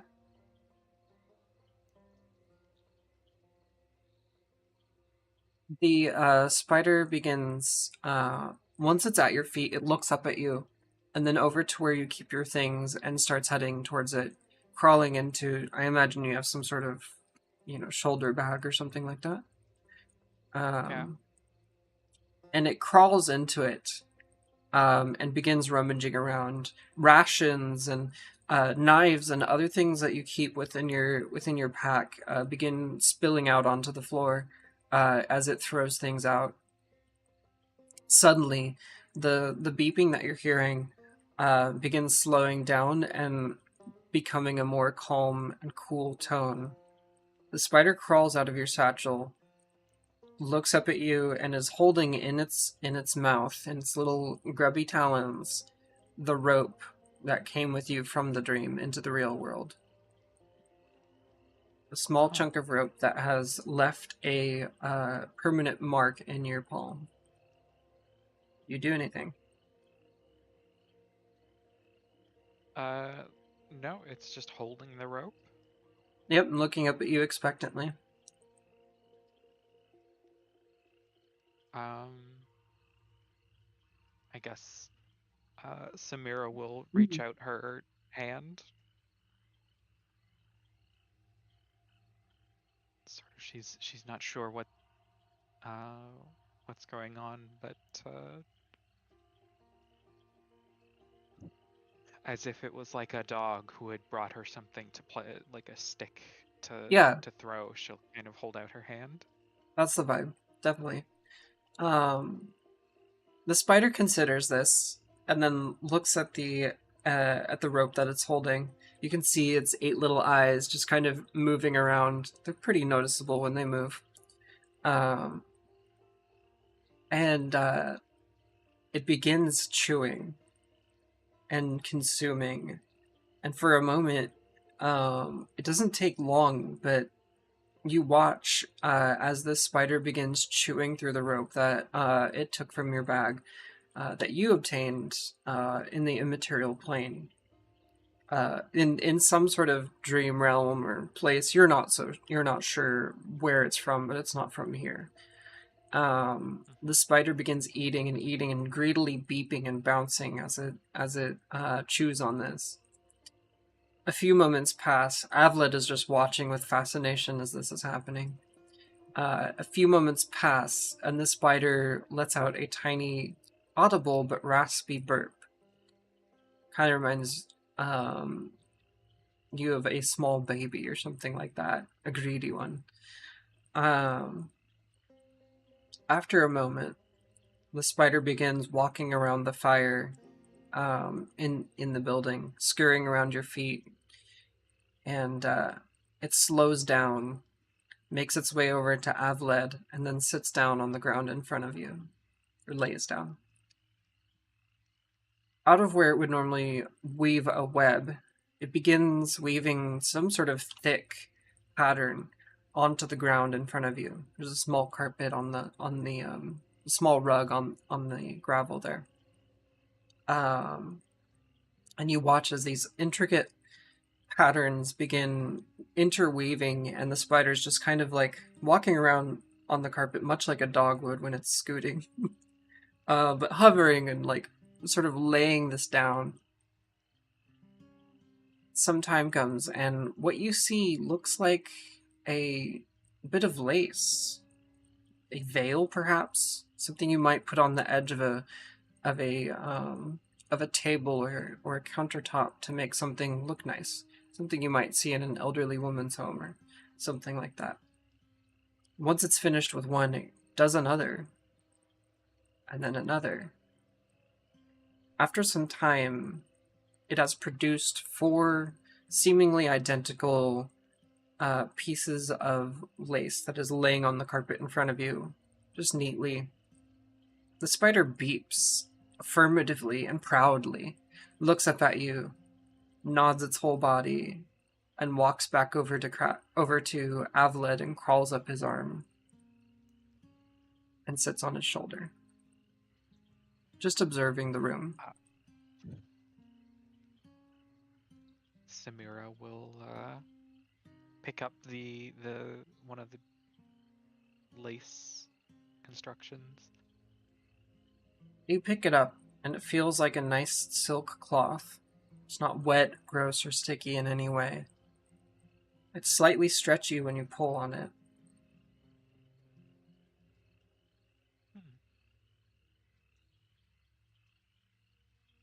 Samira will kind of look at Avlid with this question of, do you have any idea what's going on? He's just shaking his head. I don't... What... I thought I knew what this thing did, but... No mention of that. Was there something special about that rope? It's...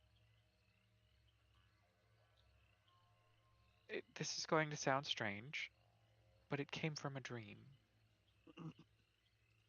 Like, you weaved it after seeing the pattern in a dream? No. No, I was in a dream where I had the rope, and when I woke up, I still had the rope.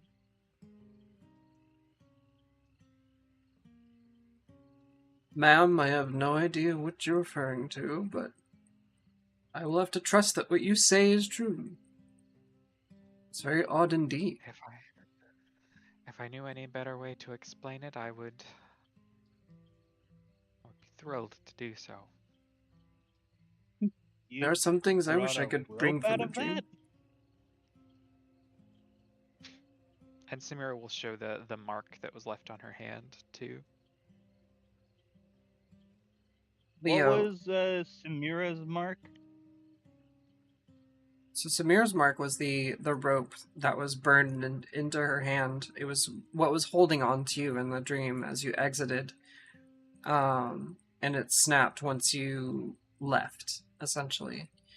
Leo, the thing burned into your hand is the shape of a key, and you do have in your possession a key from that dream that was suspended in the middle of the air in that final stage of that dream. Yeah, Leo pulls out the key and it's like, I brought this thing out, along with a handful of gold coins.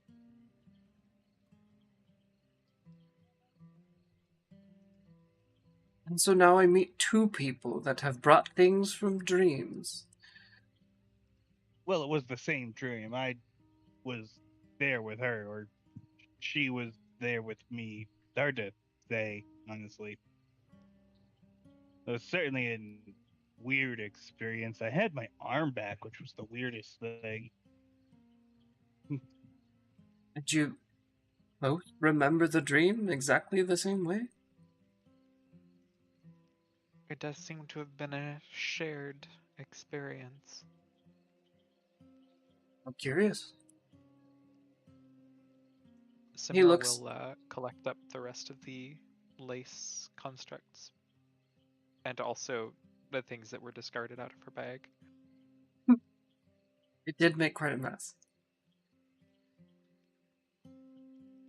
He looks at those things that it produced. Well, as far as I'm concerned, those are yours.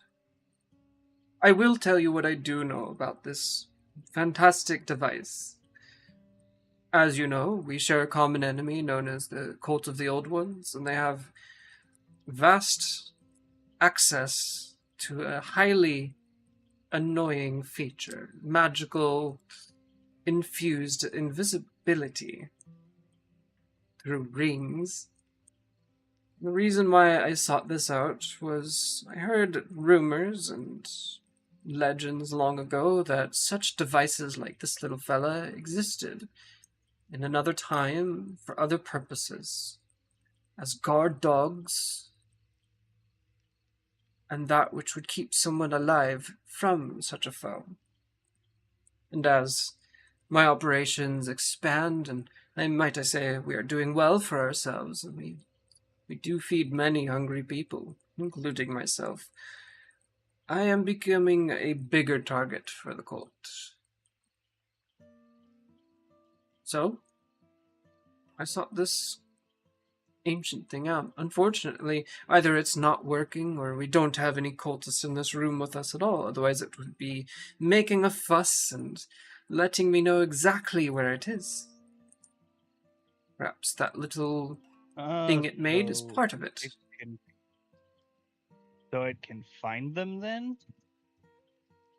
Yes, I mean, I have not had the chance to test it. You just saw it appear. Activate. This ring has been passed down through generations of someone who was once my enemy. And now they have been reunited and activated. And hopefully this thing doesn't kill me in my sleep. That's what it's for. That would be dreadful if that did happen. We'll be having extra guards in my quarters in the meantime. Just in case. But the point is, that who carries the ring carries ownership over it, and it is loyal, once activated, to that who activated it. So, it will always be with me. It might disturb some of the local people, but I don't much care. I'm Avlid. I've already made a name for myself. That said, our terms. While this display has been wonderful, I must discuss business if you are willing. Of course. So, If now is all right. most certainly, I love handling things all at once. So, now that you've proven yourselves worthy and trustworthy, more importantly, I have done some research and some preliminary chats with people in my network on how to handle your little problem. Here are the terms. You have about 1,000 of these pesky little rocks to take care of, and unfortunately, while my organization is large, the Diamond Cross is ever larger, and as such, with their focus on these damned things, I have to be quite careful. Processing this many will take about 6 to 7 months to be fenced through properly, funds distributed without raising too much of an eye for those around. You will be compensated with gold for every shipment that happens when it needs to happen, minus my fee, of course, my operating costs, my finder's fee, all those services, of course. And your gold will not be sent to you directly. It will be held within an account that you can access in a few places around Tarbent. Weekly ledgers are distributed between these branches of the starving. Any incongruency will automatically be settled at the lowest amount when the ledgers meet. So no funny business, no trying to get around it. We will just simply deduct you. You can treat us like a bit of a bank for the next 6 to 7 months. Does that sound good? That seems reasonable. Excellent. Indeed. We do have allies in various places around the continents, but your best option is to always just go through the starving wherever we have a branch. We intake people from all walks of life, so we have generally a presence in many major cities. That ledger is distributed as fast as it can be to each of these places, knowing that it is originating in Tolorn. Keep that in mind the further you get away. Now, during this processing time, I may request services of your party, secondary to your own actions, as I know you have many things to deal with, but only secondary. If someone is asking you to do a bunch of pitter-patter, I don't want you doing it if I have something more important. I need you around, especially in emergencies related to your funds, the diamonds, and anything related to them. You'll be compensated fairly for these jobs, and it will not affect the funds of the diamond fencing. We'll be keeping tabs on you and tabs on the diamonds to make sure this transaction goes through smoothly. You won't always know that we're keeping tabs on you. It's part of the business. Well, in all honesty, I'd rather have you guys watching me rather than other people. And he kind of looks to the side at, like, he's not looking at anything in particular. He's just kind of looking off into the distance because there's people he knows that are after him. He looks over his shoulder quickly. I know how you feel. And he pats the little golden spider on his shoulder. Now, the Diamond Cross will be keeping an eye out for these diamonds, as I'm sure you know. Any conflict arising from them, we will require priority assistance from you from time to time. Hopefully never, but it could happen. Since you are tied to them and you've proven yourselves as capable combatants, I feel it's reasonable to bring this up. And if you're unable to do anything about it, you're off on some adventure or something like that, I will simply up my fee because I had to spend more resources to take care of the situation. Does that seem fair? Understood.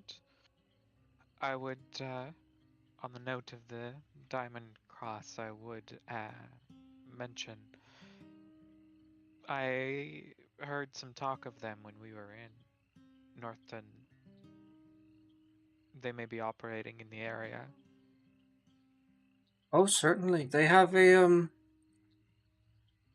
well, we could call it a settlement at best, but it was one of the towns carved into the cliffs on the side um,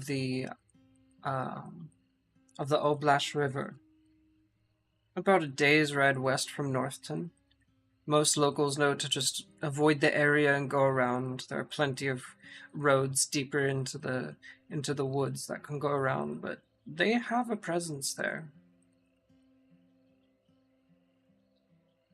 It's where they do a lot of their shipping that can't come through Tarbent to Lorne specifically. Oddly enough, Do you happen to know where they're? Sorry. oh, I was just going to mention, oddly enough, the town of Northton has proven very capable. About 5 years ago, when the gang began raiding that town, that small cliffside village, to take it over for their own, they tried to do the same to Northton, but there's a surprising amount of trained soldiers within those ranks, and the Diamond knows that invading Northton is a fatal mistake, usually. If they wanted to bring their full force, I'm sure there'd be no problem, but when they sail by quietly. Hmm. So they're not that stupid to chance somebody when they're not at an advantage at the very least. Oh, they're bullies through and through. They do not like a fight they can't win, and when they do have a fight they can't win, they just overwhelm you with numbers, if they're available. They're not from here, so they're not massive in numbers here, but they are violent and vicious. They deal in slavery and trafficking and all kinds of disgusting things. They're not to be trifled with. But yes, they turn that fishing village into a port. You can see all kinds of boats and ships, some obviously of theirs, some that they're using to smuggle. People just avoid that area. I haven't been there in 7 years myself. It was a nice village.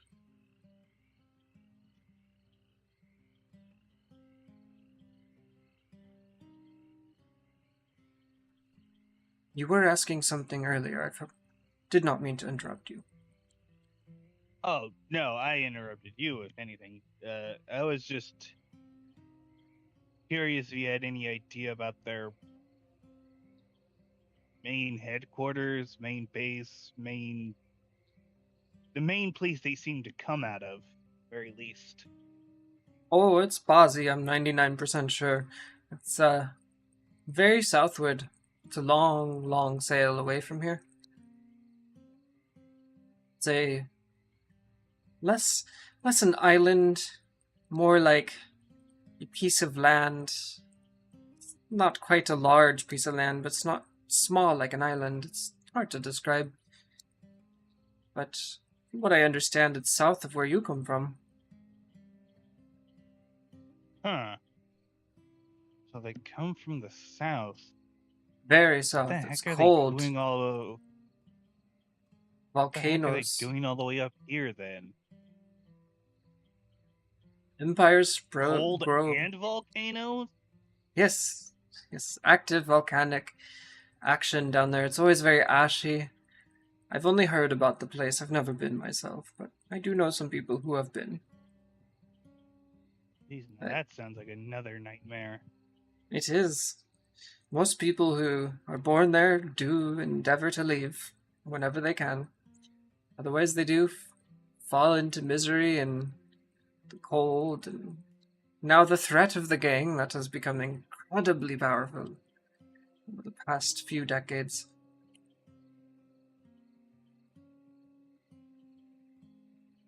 I'm sure they're somehow tied up into the cult. There's no way they're not. I don't have clear defining on that, and I know information is a bit of my business, but I don't. Something smells off. I've never heard of them fighting. Put it that way. Cult is elusive, but we might be able to if we can find allies. It could be useful to put pressure on the Diamond Cross. We Not can a bad drive them out idea. of their foothold here. If we can drive them out of their foothold here, it may reduce the cult's ability to influence goings on Well, if they are tied together. as the manor has become more dire, and with you lot showing up from long away, I feel a bit of a fire under my seat, if you will. And now that I have this lovely device, I do feel a certain level of safety and security. I've heard of them coming into Tarbent on Tarbent in general, but to Lorne specifically, and I do need to protect people here. This is what we do. Yeah, they're here all right. What do you think? How possible do you think it would be to direct some of the funds from these jewels toward hiring on people who would be willing to take the fight to the Diamond Cross, and then perhaps later to the cult? He grins. Militia of sorts. He grins slyly. So you'd like to enter business with me?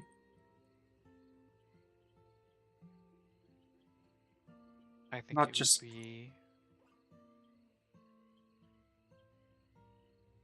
prudent to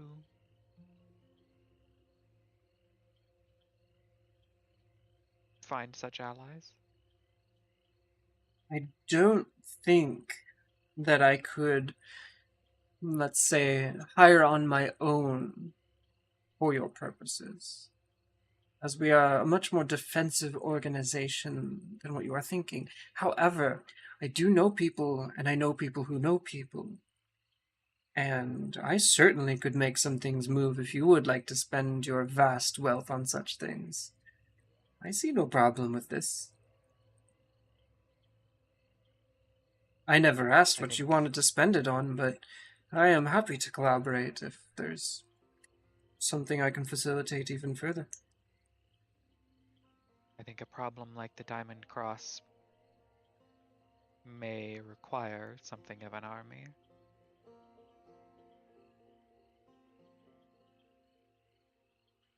He nods.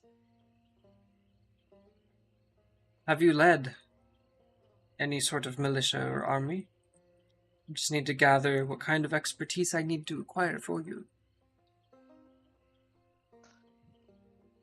I was a warrior once myself, long ago.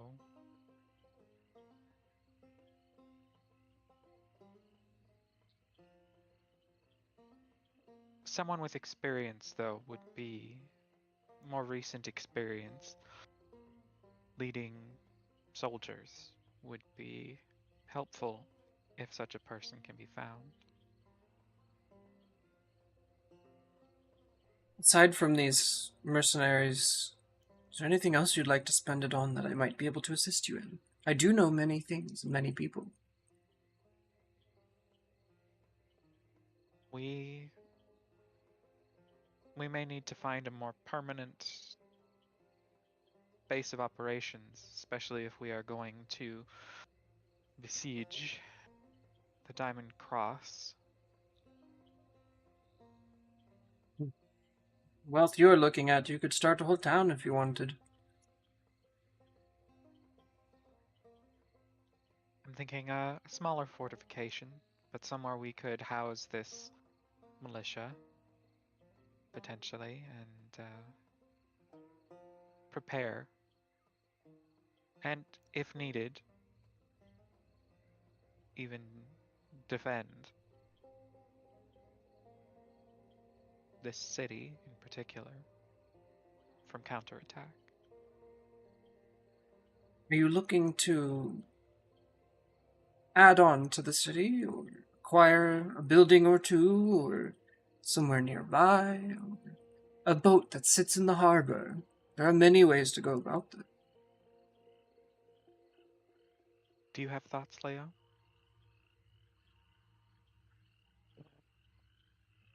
So many thoughts.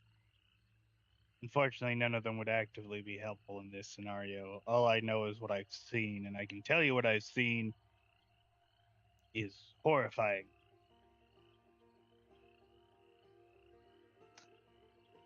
It's not just 100, it's not just 200, it's thousands of these people. The cult, you mean? Yeah. That's why I think we should hit the Diamond Cross first. It's a more tangible foe. Oh, certainly. And it would definitely screw with their funding a significant bit, which would definitely be the most helpful thing. Organizations without any funding, fall apart quickly. But the problem is, if they are based out of Bazi, if they're based out of there, then that's another problem entirely. It's not like we have an easy way to get down there, and even if we go down there, it would be an even bigger problem. What's What? with these two massive secret organizations? Seriously. Why are these things so big? Blood It's pays. why we don't fight the entire thing at once. Like I said, if they have a foothold north of here, if we can push them out, that forces them to give up the territory or respond. Either way, we can make them, force them to spend resources focused on us and hopefully show others that there's a way to push back. If they are bullies, they won't be ready for that. Let's hope Mm, none of their enforcers are there at the time that you decide. They have enforcers. Lovely. Well, I just mean their leadership that tends to be quite skilled in many things that I do not understand.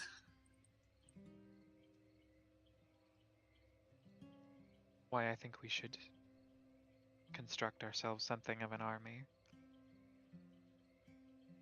Just the two of us would have a difficult time uh, throwing them out, but if we can find enough allies, we should be able to take them on.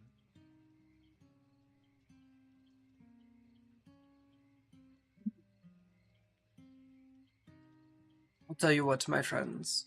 It is wonderful to think about spending all this money on mercenaries, but you do have to consider that there is a point in which that money will run out.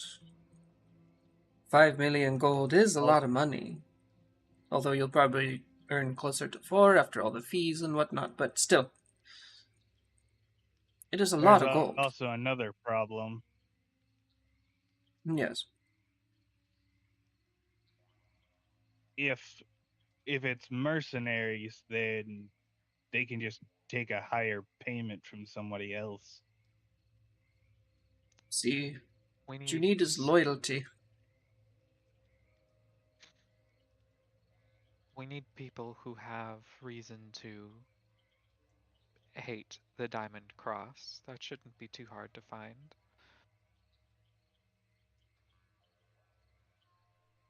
Certainly not around these parts. Many in Tulorn have lost loved ones to raids, slavery. Many who live here once lived in much smaller cities and towns, and ended up here, losing everything.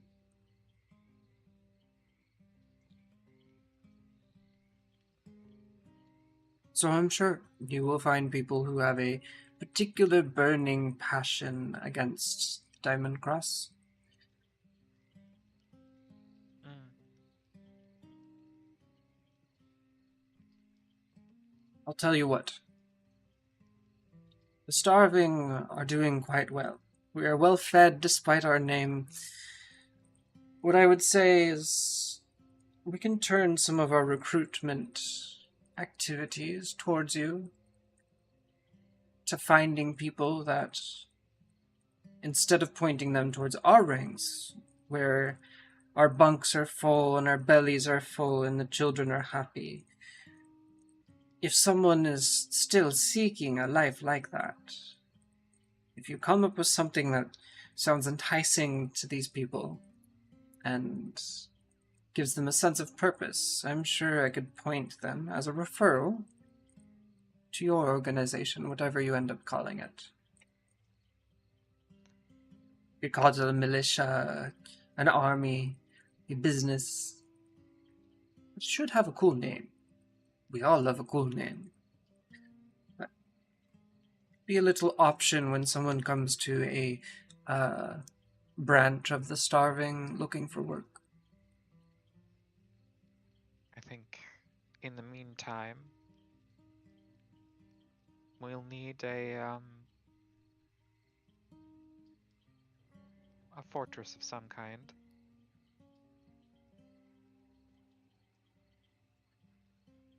Yes.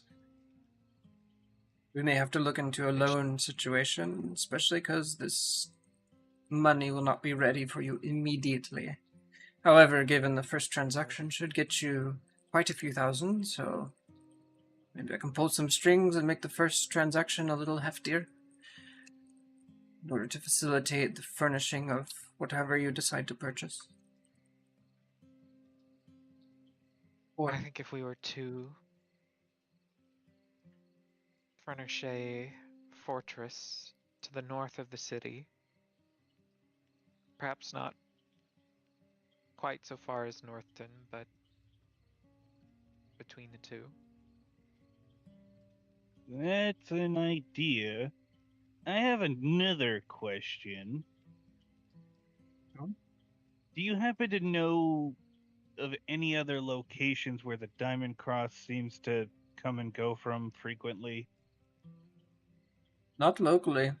Most come from the Nandra. They head directly to that The spot up on the river. There may be some deeper westward, but most travel by ocean, for it is efficient. Huh. So they come up from the south across the Nandaral Channel, which means they could have any a number of bases between there and the north. I've heard If they're planning on going further north than just where they are in here, and if of they're their primarily water based, then they could basically be anywhere across all the beaches across at least most of the continents. at least along the Nandaral, they're pretty notorious in these regions. I know for sure that they have a location south of Aronia, not too far. As far as other particular locations, I could look into them. It's just I often let my leadership deal with this. I tend to be a big picture person. Yeah, that makes sense.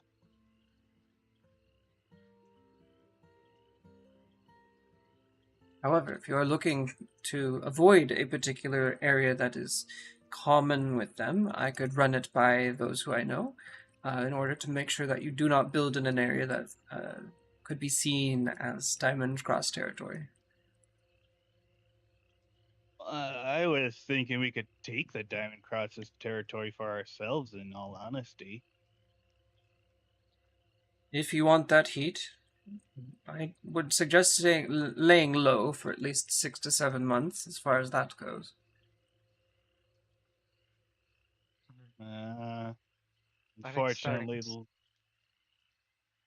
I think starting go ahead. small and building a place we can defend and then pushing into their territory is what makes the most sense. You don't even have a home besides your shitty little cart, so I would agree having something you could defend could be nice, or at least escape on or in. Plus, like you said, the people who we're looking to hire on will need a purpose, and giving them a place to stay, a place they can call their home and defend, is a good starting point to rallying people to our cause. I guess. Makes sense.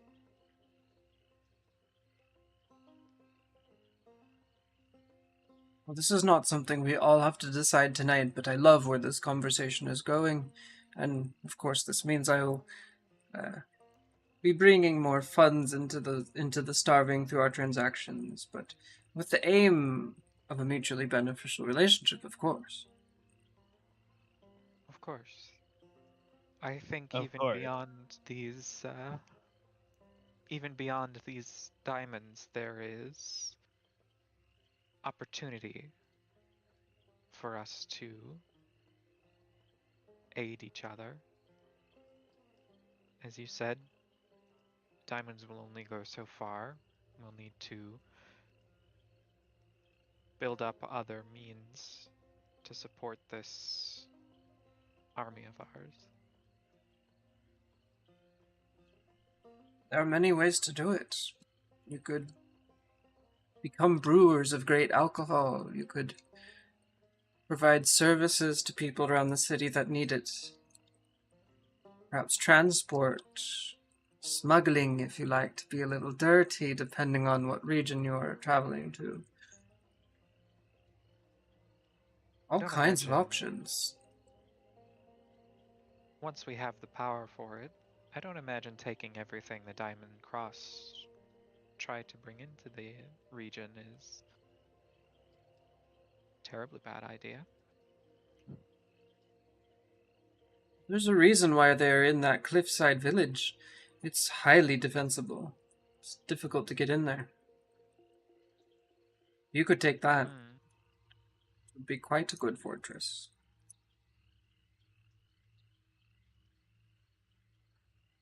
As your ranks grow, of course. Of course.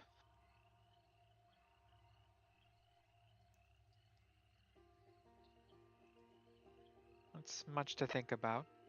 We'll have to see what we can put together, but I do hope that this is the beginning of a very prosperous relationship between us.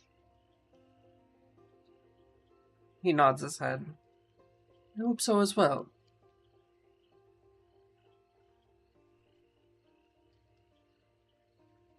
Now, I do have something of a curiosity. It's a hunch.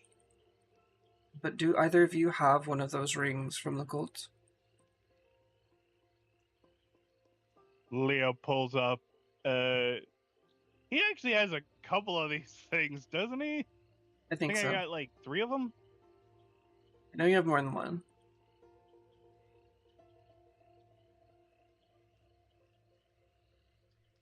Yeah, I got 3 of them. Wonderful. I don't want one, but I do want to try out my toy if you would indulge me. Leo kind of like tossing a coin. He kind of just pings it over to him. I don't know what would happen if I wore it. Would The you same mind thing that wearing it? happens when I wear it.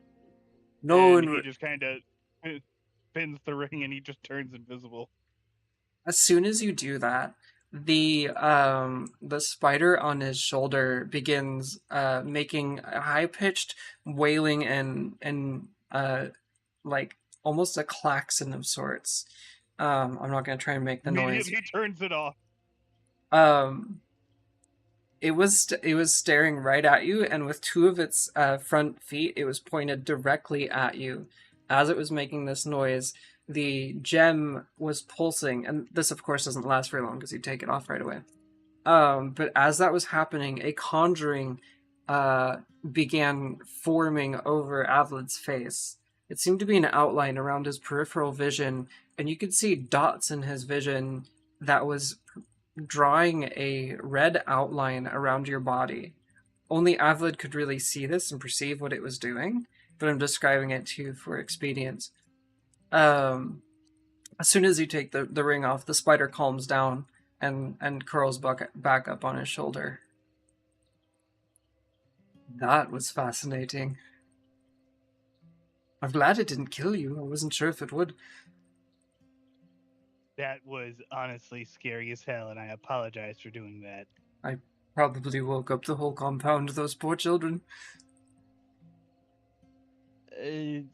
Please, I apologize. He Oh kind of no, just slumps and he kind of shrinks a little bit more than he already is because he's tiny. I We I may was have the to one who talk about initiated this. We may have to have a talk, Leo, at some point about your more impulsive decisions. But this Oh, is a useful tool that you have, Avlet. yes, I think so. I'm quite pleased with it. Now I know that I can probably sleep well. Uh, didn't hurt at all, but my goodness, what a fascinating thing.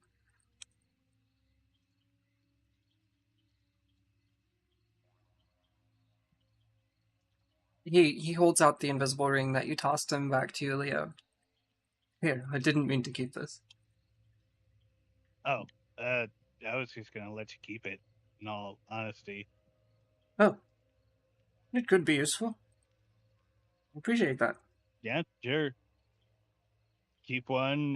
One of your number can use it in a safe area as he kind of glances towards the spider. Yes, as long as it's not around my new little toy. Indeed. So very curious about what it produced for you out of that rope. No idea what that is meant to be. I don't know either. There's someone I might be able to show it to, though. Hmm. If I find out, I'll let you know. Oh, I'm sure we'll be talking soon. I appreciate it. Should let you get back to sleep, though. Of course, of course. Well,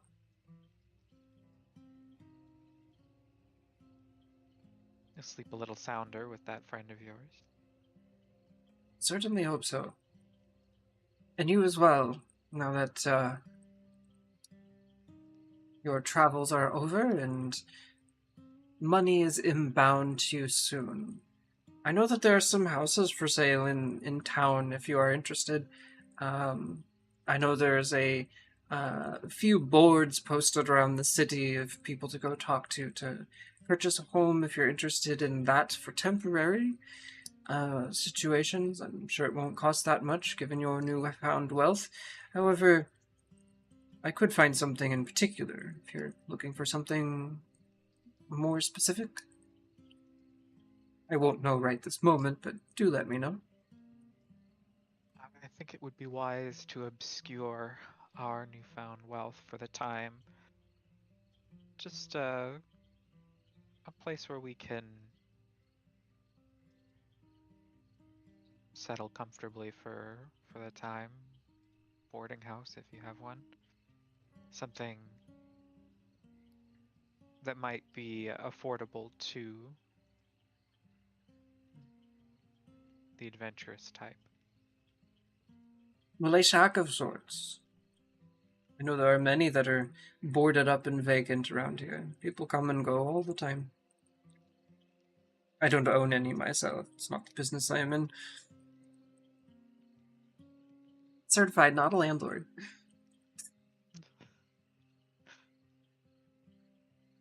Yes.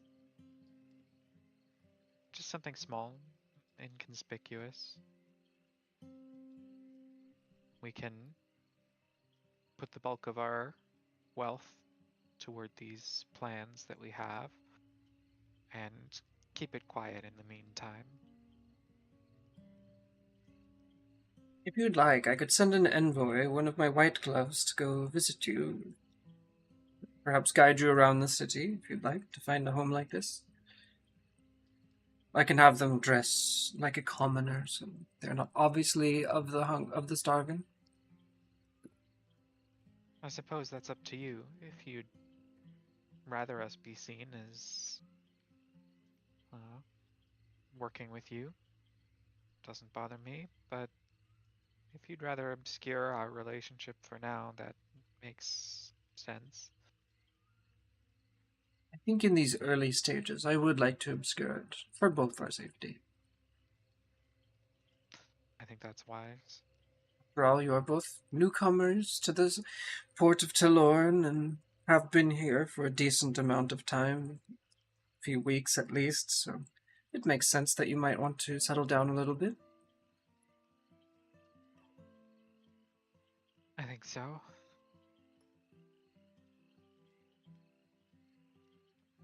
Fantastic. And there will be no charge for my man doing this. We are entering business together. This is what we do. We appreciate it. Of course. Is there anything else I can do for you this evening? I don't think so.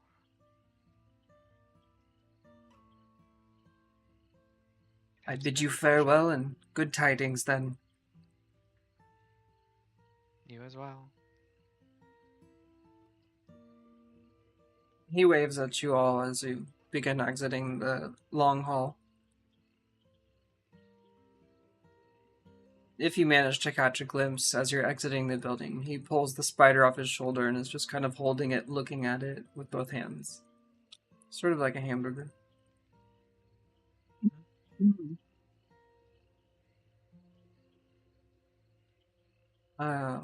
You are now within the compound at night, uh, within the Starvings area. What would you like to do? I think just as they're sort of making their way out, uh, presumably back to the place we've been staying. I think Samira will just say to Leo, "What do you think? Putting an army together?"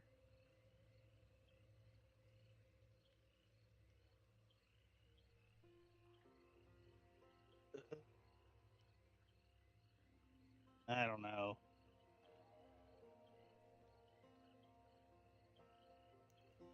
Sounds like a good idea, but I don't know Seems if I can agree with it. seems to me like the only real way to push back on the Diamond Cross or this cult. You're not wrong. You need an army to fight another army, after all. Guess I was just hoping to avoid getting people involved in something that seemed trivial at the time. Didn't know it It would be this big. seems less and less trivial. It started off. It started off as a simple thing: vow of vengeance, destroy this cult that made me the way I am today. suffer not, the terror that they bring to the people around me. Protect the ones I loved and stuff like that.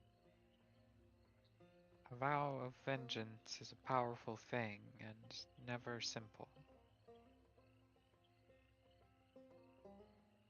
I just never thought it would be this bad. No? I was also kind of in the middle of a fever dream at the time, but, that happens when you're tortured for months on end in, in pain and fever and all the other things that come with that.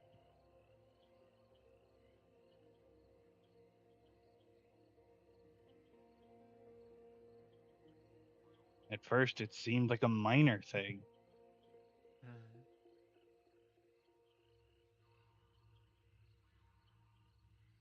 Now that you Not know the the scope of vow, the of problem, course. Not the vow, of course. That wasn't a minor thing. That was something different. I just thought the cult itself was a minor thing. now that you see the scope of it, do you regret your vow? No, but I am terrified. Mm, that is to be expected.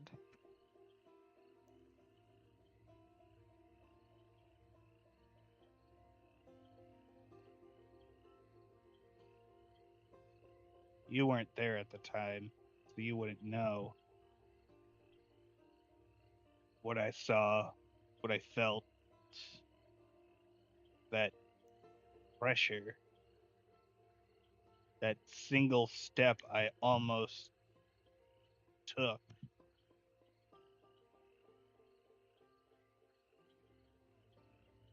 They all saw me, every one of them. And even if I had this thing on, as he kind of, wiggles the ring around, even if I had this thing on, they still saw me. All of them. Thousands of eyes just staring at me. They take their power from staying hidden. They're one of their biggest advantages in a lot of cases, I guess. We will not use that power ourselves.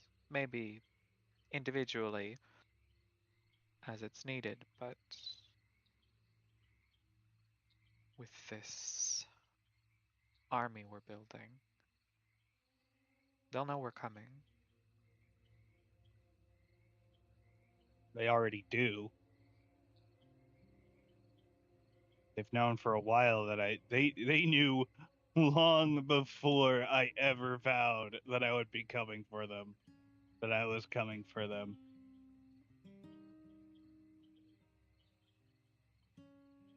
Eat it. Eat it all.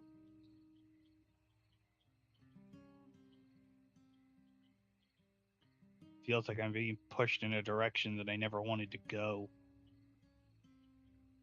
I have to suffer the pain of knowing and then staring at an abyss that is staring back and realizing, why is it looking at me like that? Why is it so happy that I'm willing to sacrifice myself and everything around me? And then it laughs.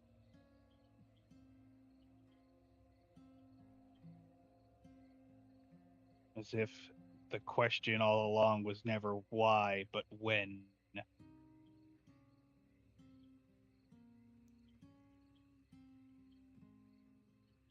Never believed in things like destiny or fate or things of that nature.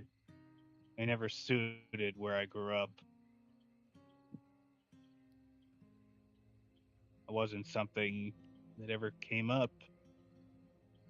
I was just a small town crook.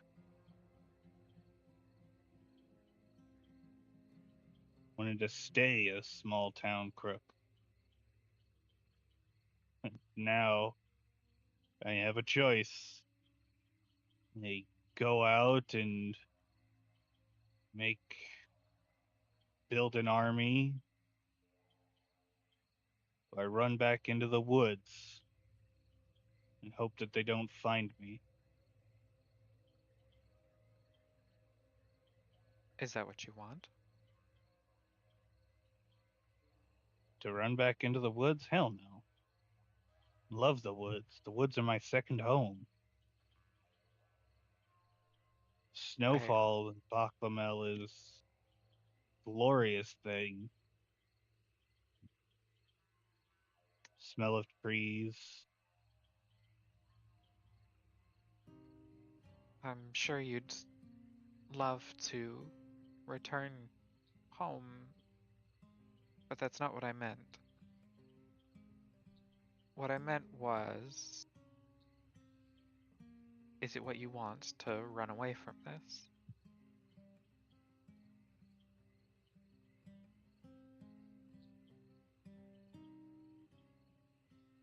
Kind of. Want to run, but I know I can't. And even if I did run, it wouldn't matter.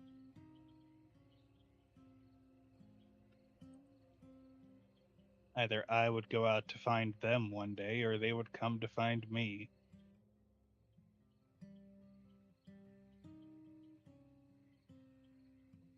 I mean, hell, even they literally turned their travel plans around when they kidnapped the Barry.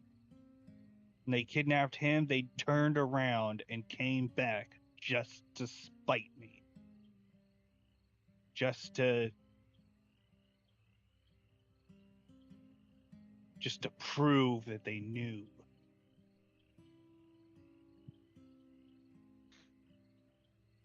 You feel trapped then? I am trapped. It's not that I feel it. I am.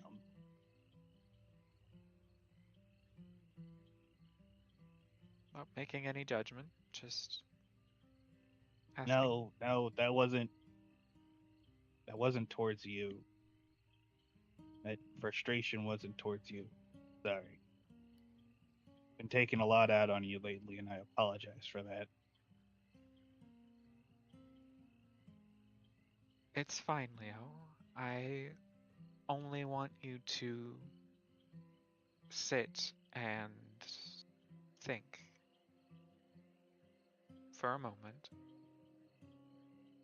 Are you ready to do what it will take to follow through on your vow?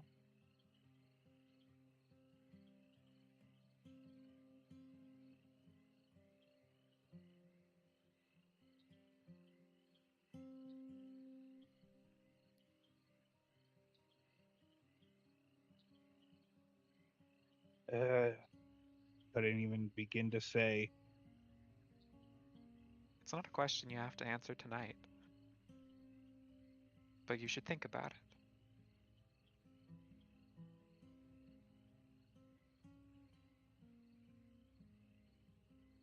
You see Leo kind of reach inside his cloak and is kind of massaging where his arm used to be.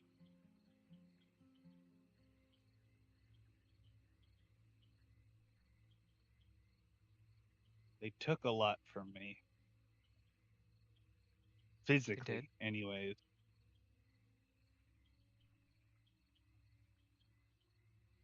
Actually, now that I think about it, that might be how they're tracking me.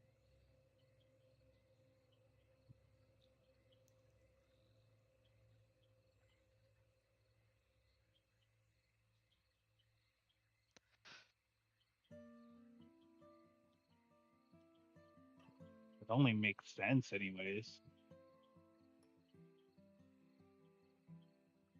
Perhaps if they can move unseen, it might not be that hard to follow you.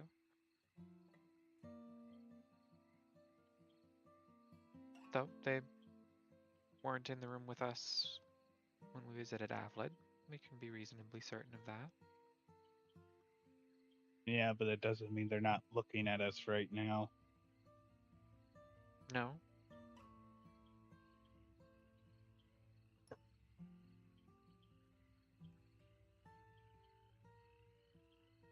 Anything sticking out in the night? Roll perception, please.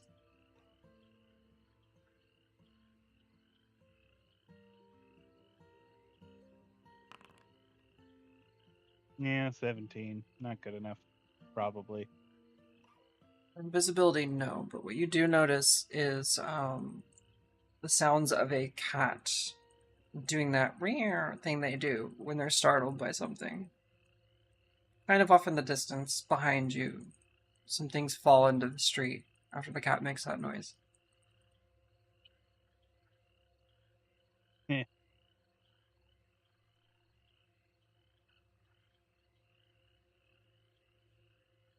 Leo chuckles to himself.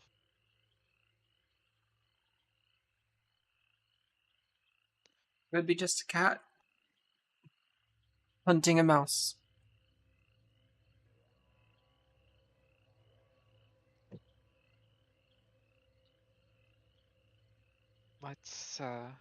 Let's get some rest.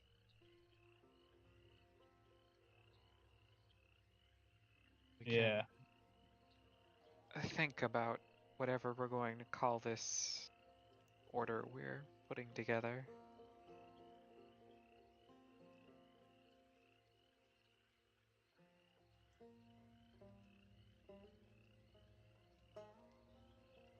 As you make your Perhaps our new way. friend has some ideas. Oh, sorry. Samira just says, perhaps our new friend has some ideas. He did seem...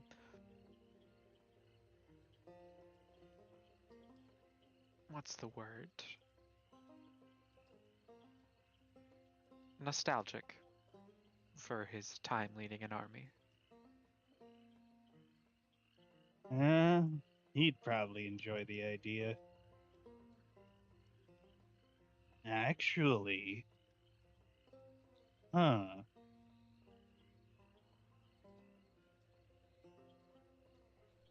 There might be something to that, actually.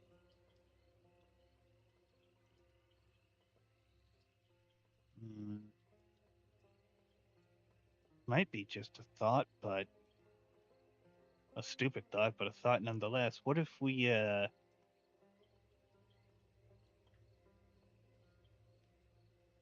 had him lead the army? Let's concern I know. ourselves with the curse first. I don't think he'd be able to lead in his current condition. But he could certainly advise.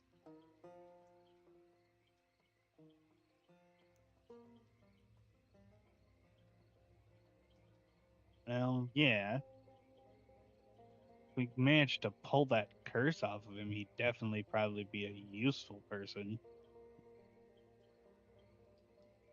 Not that I have any idea how to remove a curse from an individual like that, or what the curse entails, or anything like that. Hell, even if we did pull the curse off of him, he might just die right then and there. Well, that's not something we can know right now.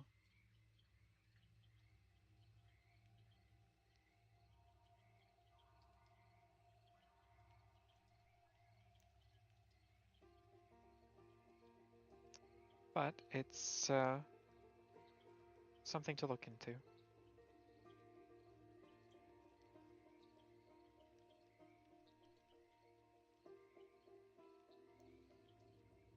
Yeah, it was a thought, anyways. I wonder if he has thoughts on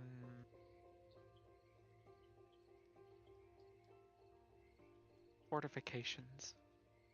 I'll have to speak with him when we get back. Heck, he might even be able to design and build a fort all on his own. It's possible. Oh man, this is gonna be a lot. Hmm. Hey, Dad. My cat is crawling on my head.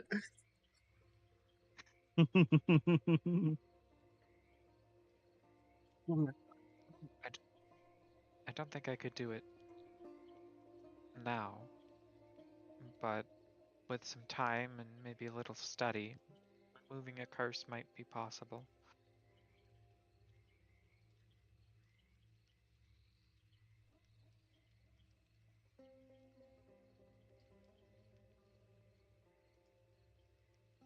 It would be some time.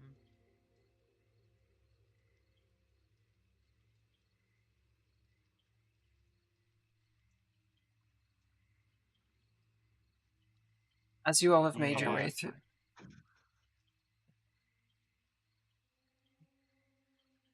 Go ahead. as you have made your way through the city, having this discussion on your way back to Jardine's house, you're now a couple blocks away from his lodging.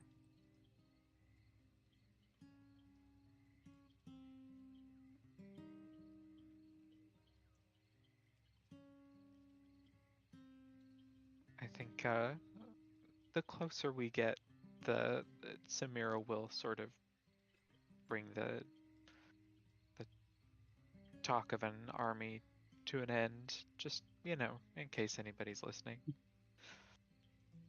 Just casual, normal conversations to have at midnight.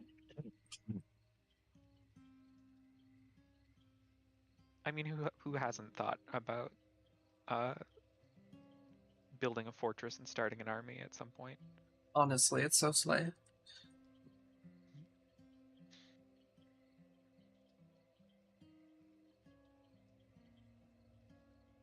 We should probably get some rest soon.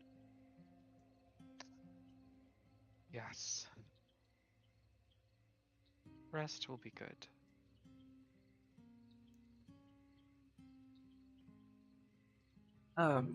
You make your way to the building.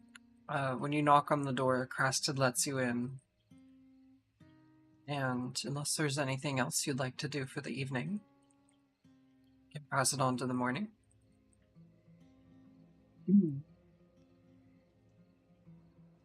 Yeah, I don't think there's anything else. Samira might chat about these ideas with Lugal at some point. Okay. It is fairly late. He is likely asleep when you show up, but you certainly can have the discussion in the morning. Yeah, in the morning is fine.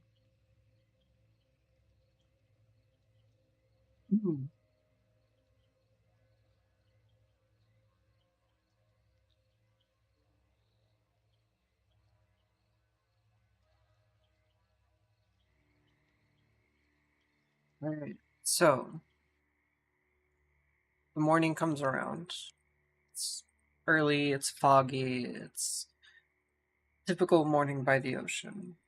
That brisk, salty air is coming through the windows as you all are waking up to the sun. You've had some interesting discussions the night before, acquired some new things and some new knowledge, the plan ahead for your day. Where would you like to start?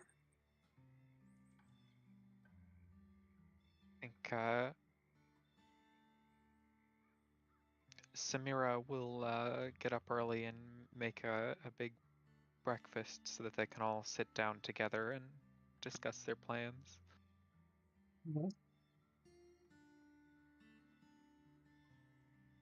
Jardine has made himself sparse for the day and is out doing whatever he does during the day. Does he work? Does he fish? Does he go play cards? Who knows?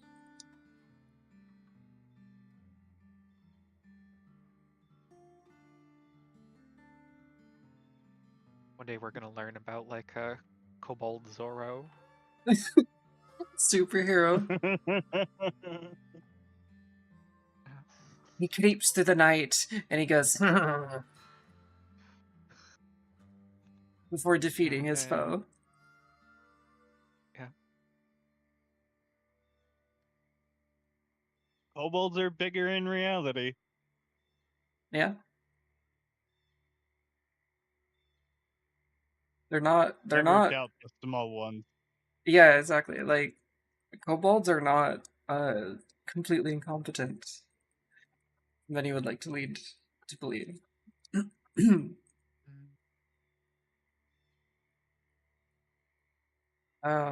As you're sitting around eating breakfast, Lugal is in there, s- standing at the table. His face is kind of like almost at the same level as the table, like it sits over it. But just dog man chilling. Again, not eating, but socializing regardless. Similar with Crasted, he's just kind of sitting there, sitting back in his chair, holding tea for some reason. Can't drink it, but he's holding it.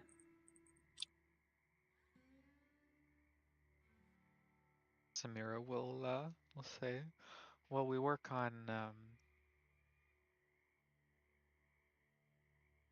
dealing with that curse. We have an idea for what to spend all of this money that we're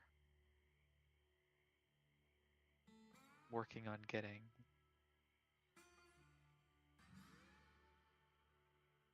Am Or I to spend it on. meant to be privy to this conversation? Lugal is Uh, asking. yes. Our enemy, the cult, is difficult to find, but they have a group of pirates, smugglers, best I can tell, that seem to work with them. And those we could find, we could drive out. We're thinking of building an army. Upon hearing this, one of his deer ears sweeps back. An army. You two.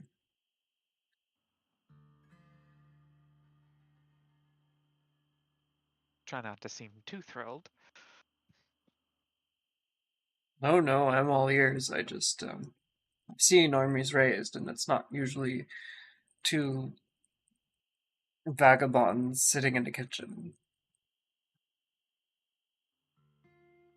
I was a warrior of my people once, a long time ago.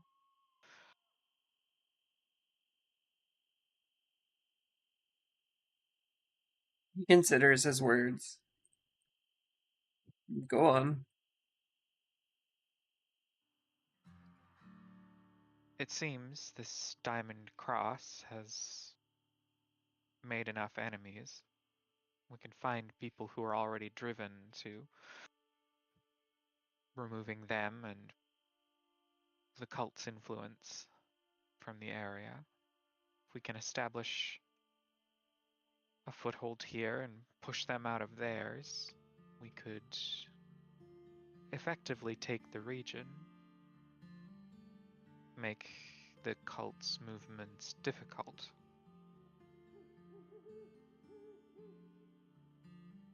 Though this city is small, I have noticed that there are clearly factions throughout. I'd advise caution at this stage. You do have to make sure you're not stepping on anyone's toes wherever you decide to do this. I think we'd start outside of the city. They'll see us as a threat. Some of them will, anyway. But we have some ties already with one of the groups here. I think if we can make it clear we don't intend to take over the city, but instead to rid everyone of a mutual thorn. That should help us. You'll likely have to pay loyalty to these groups to prove that you aren't building an invasion. We'll Some see. display of, not friendship, but an acknowledgement of sovereignty, as one might say. For some of them, that may be worth it. For others, once we have some momentum, it may be worth showing our strength as well. Sure, some are just gangs of kids before they grow gray and weary with life. Some of those we may be able to recruit. This is true. We have recruited from many different places on occasion, in my experience. Those And ones you you have have to look out for, experience. as best as I can remember.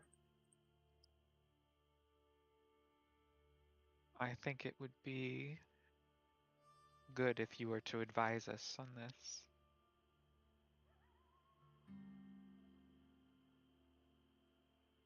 How low I've fallen.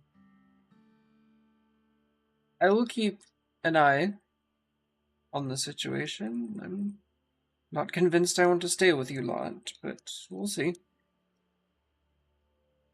a whole world out Seems there.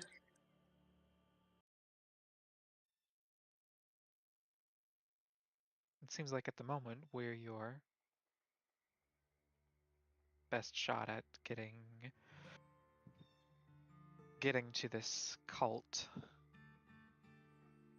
and potentially removing whatever curse put you in your current state. If they are related to those wretched rats that put me into this state, yes, I will definitely be putting my full effort behind their destruction. I think that Don't starts with removing the diamond cross.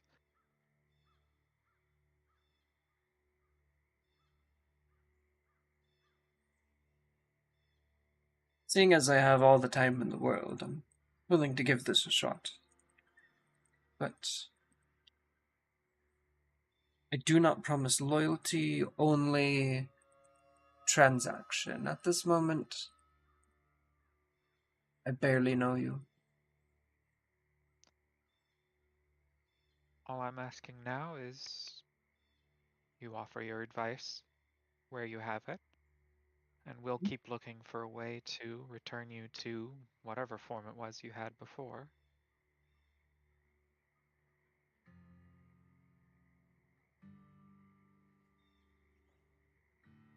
Seems simple enough.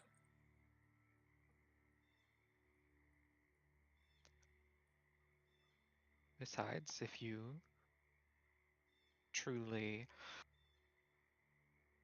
yearn for the days when you commanded armies, those days may return yet.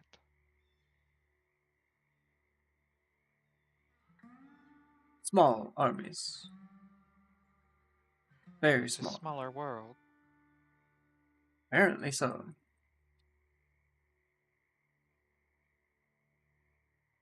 In a way that makes the individual bigger, doesn't it? How compelling.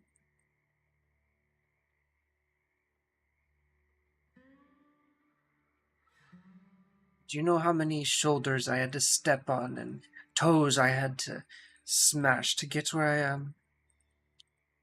There wouldn't be nearly as many now. Or where I was, I should clarify.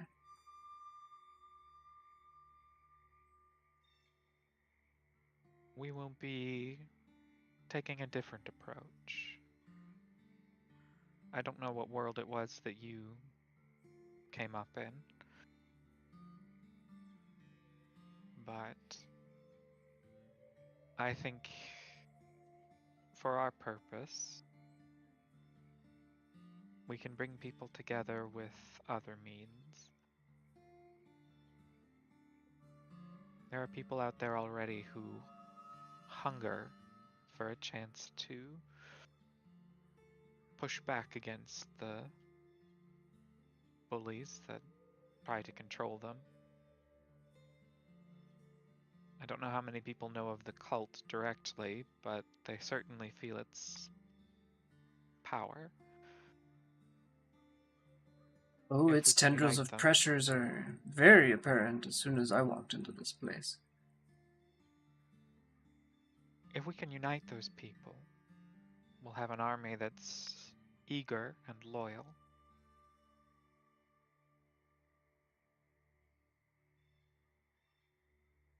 Something to consider. How will you fund Indeed. this? That is in the works currently, but amusingly, with wealth stolen from the very people we intend to rout. We are currently sitting on a very large startup fund. The pipple face That will seems to contort in a manner that it would be more expressive on a human person. Eyebrows raised, sides of the lips curled, just kind of like a, well, I'm impressed kind of face. what we have now, we can increase if we take it from the Diamond Cross. We'll have to be careful, depending how much we get, how much we spend. But if we can fill our coffers, so to speak, with the loot from our enemies, that should keep us going until we can really attack the cult where it hurts them. Lest the Diamond Cross has anything more problematic than the cult.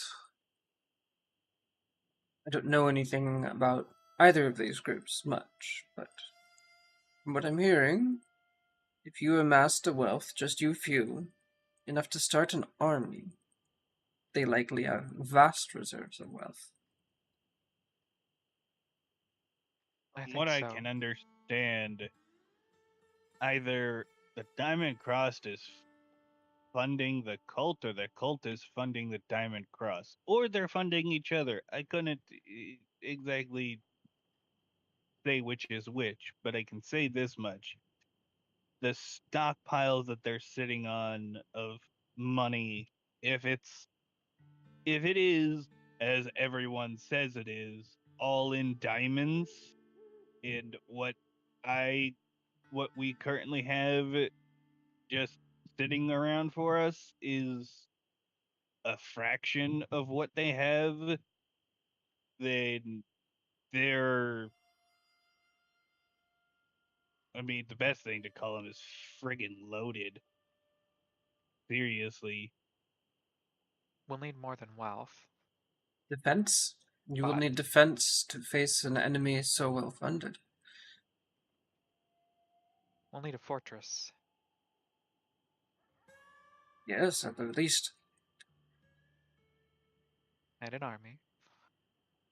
We'll need experts on magic and all sorts of things. What We may magic? have to. I see almost none. I recognize that We'll need magic who we can exists, find. it's just.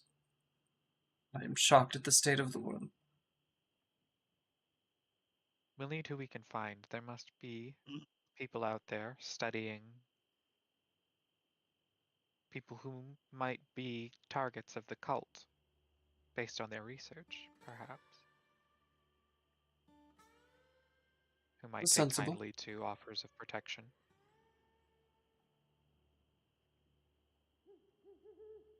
if this cult is as big as we think it is, and if they are aligned with the Diamond Cross, it seems that's 2 organizations we'll have to take on. We'll At need least we will need almost a small nation.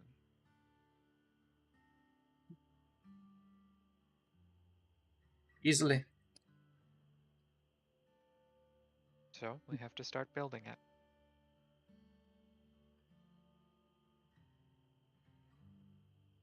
We are somewhat in a nation. I don't recommend getting too large here, but seeking out a place where you can freely establish yourselves. But yes, I think let's start here. this place represents an opportunity. Like I said, the Diamond Cross are dug in here. They have a foothold. If we can push them out, we can potentially take their own fortress for ourselves. That could be useful for a time. If we start with an order, an army, we can build the rest.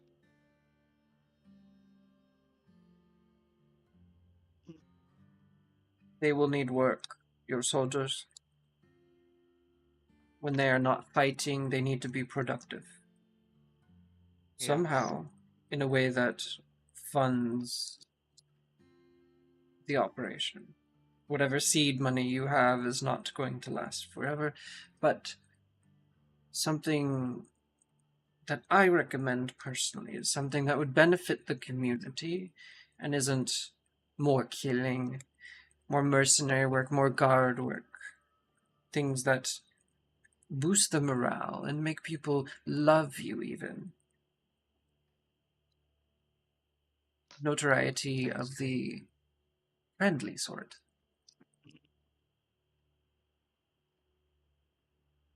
If we can find some lands,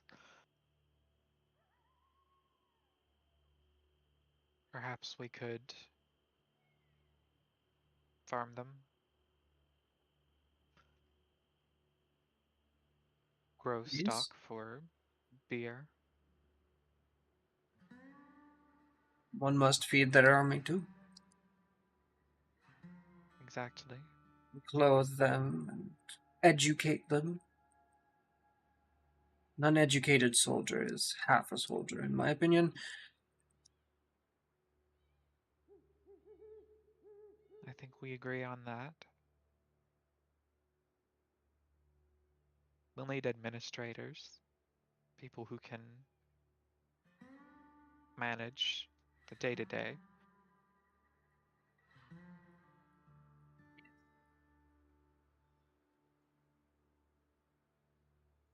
Tiresome as they I can think be. this, Yes. I think this will be a long endeavor, but the core, we can build the core and we can build it in the coming months.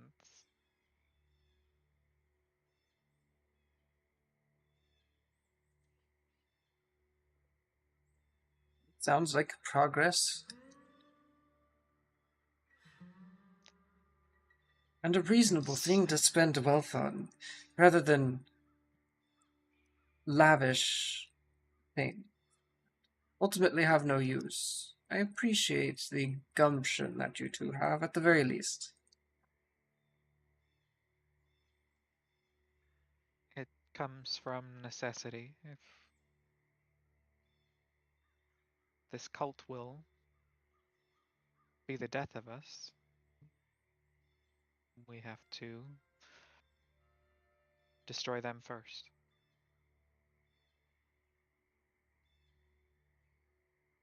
I hear that.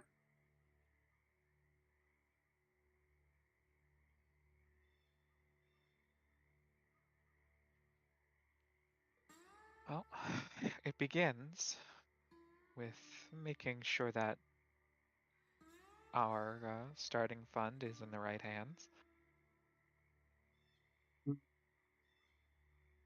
Do you not have access to it? It's stowed safely. Ah, and your allies need it, I, I gather. not right now. They're currently paying off what they already owe us. The startup fund we are currently starting with is a drop in the bucket of what we actually have.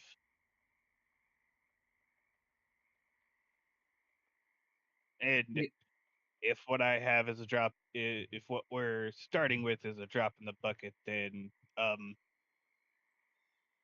well, it's an even larger drop in the bucket of a much larger bucket from the Diamond Cross.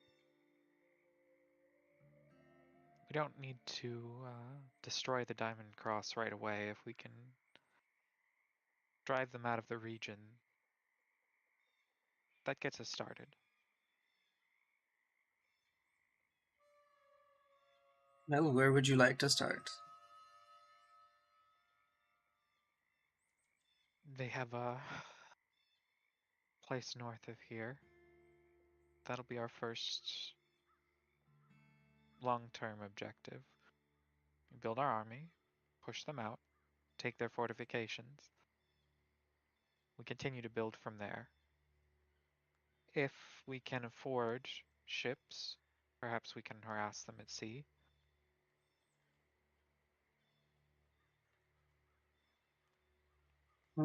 If you take that fort, I'm sure there are ships you could commandeer. You wait for the right Ideally, time. Keep an observation on their shipments. Do a little scouting. Wait for its being laden, full of fat.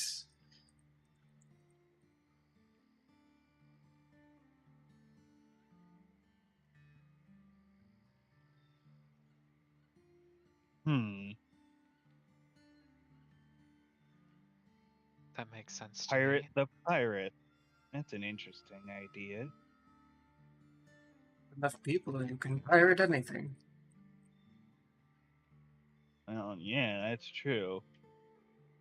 It's a. I mean, Samira was the one who originally thought about it, but what if?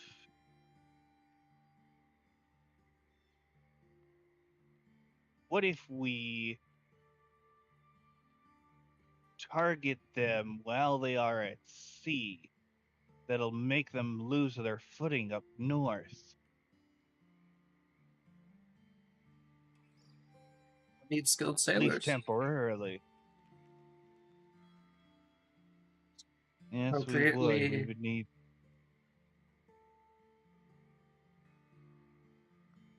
I think it will be easier to raise, like I said before, a militia, a small army.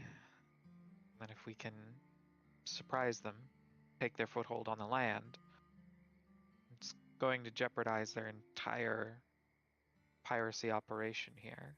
Piracy, smuggling, anything else that they're doing. It's going to be much harder if they don't have a port of their own. If we can shake them that way, we have a base from which we can launch our own ships and raid them. If we do this right, we'll have the support of at least some of the factions here, which means we're not as alone in this as they will be.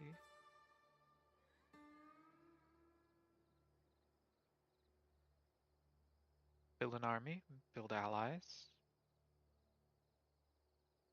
and eventually we'll build something big enough to really attack the cult.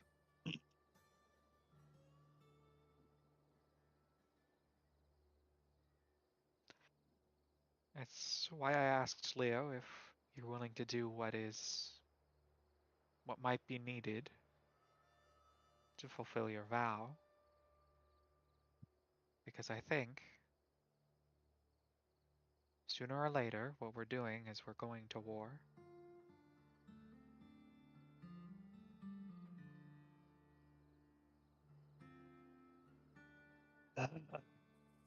You're not wrong.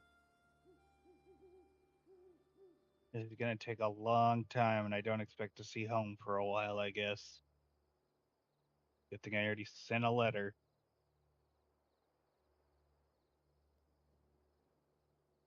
It's home far for you. It's across the channel. It takes better part of if I left today, it'd take a better part of a month or so to get there. I think. Yes, it's just a decent distance. The hardest part is crossing the channel. In all honesty, it, once I get on land and can get a direction, it takes a lot less time for me, but solo, anyways. Yeah, I'm traveling with a group. It'll take once I cross the channel, maybe about a week or so, give or take.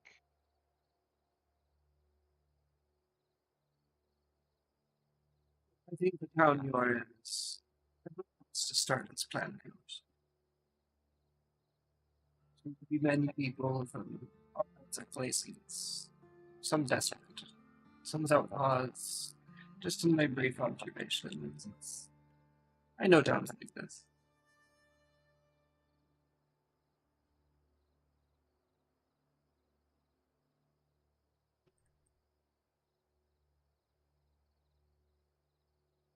As you all are chatting, the door knocks on Jardini's house.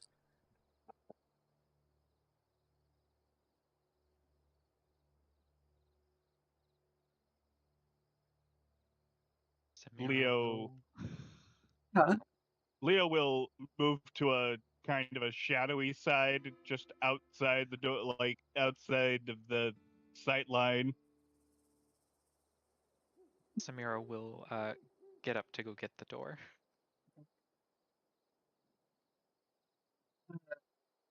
You open the door. It's a tall workman standing there. What's set me to help you find housing? He's dressed in ragged Yes. clothes. Nothing noticeable. Yes.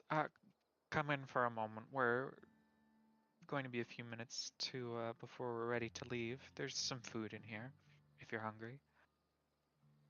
I can Samira will open the door and usher him inside. He steps down and goes over to the table.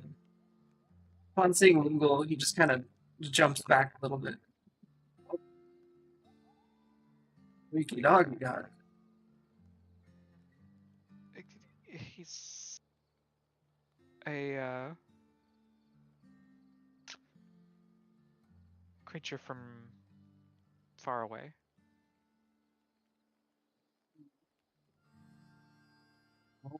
It's for breakfast.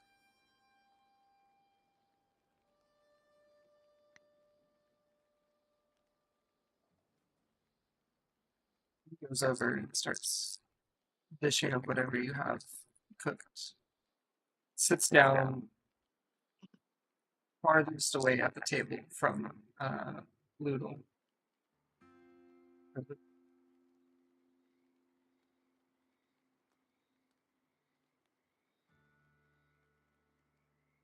Don't mind me, I'm not here, I'm just eating.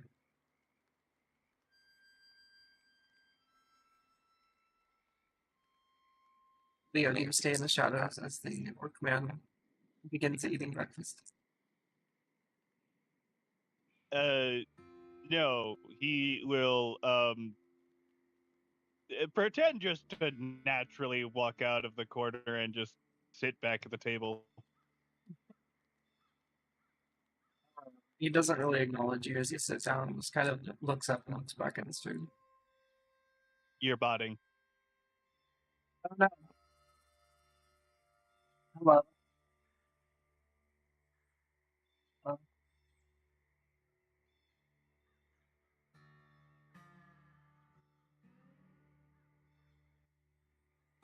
is it better? Keep talking a bit. 1, 2, 3, 4, 8, 7, 5. No. No.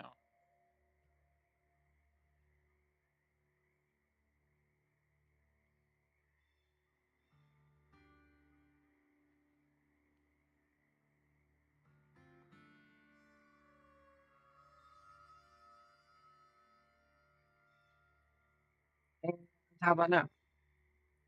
Oh, it got worse. I don't know how, but it got worse. Sounds like it's not quite fixed. No. I all I heard was the word now.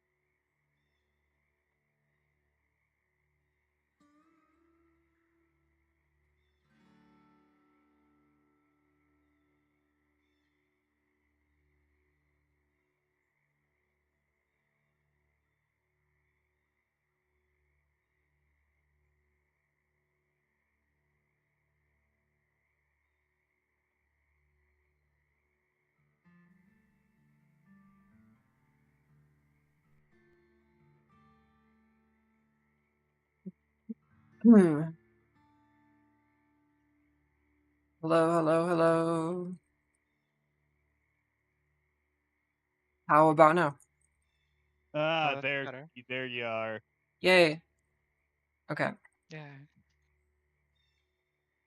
Um. So he had just sat down.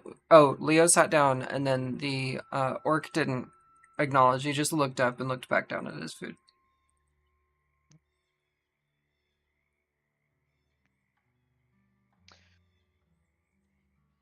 Samira will sort of both catching Lugal up on the plan and sort of letting the orc know what's going on. She'll say, "We need accommodations in the city that we can call our own, short term, until we can begin to build something a little more permanent." It's always good to have a place where people are. Um, do you need a underground or hidden entrance of any sort? You looking for a single room building, something with lots of room? How much sound protection do you need?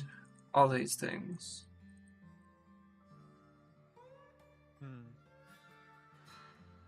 A hidden entrance might be nice. I don't expect we'll use it mainly, but it may be useful to be able to come and go quietly. Unlike a must have, a should have, or a would be nice to have. What do you think, Leo? Uh, bigger would. I mean, size technically doesn't matter in this scenario. We mostly just need a spot for the cart, camels. I meant about the hidden entrance. Mm, well, they're handy in a pinch. I mean, I don't think it's necessarily a requirement. Say it's nice to have then. Okay. Yeah, if one isn't available, then it's fine because hidden entrances can be discovered and used as back doors, so they can be lead to trouble later. If we're not careful. Good point. People like all kinds of different ways of reducing their stress. Now, the size does need to be somewhat, because you mentioned stable space for a cart and a camel. This dog thing you have, I assume. Um, yes, I have a few places in mind. I can show you them today if you'd like.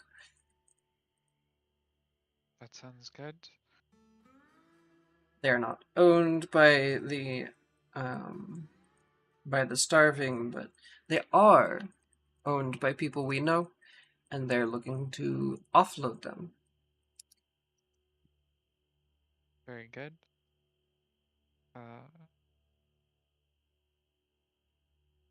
If a single room is what we end up looking at, we'll need a partition, some way to Naturally. partition space. But For we the space can. that you need with your road equipment, you'll definitely need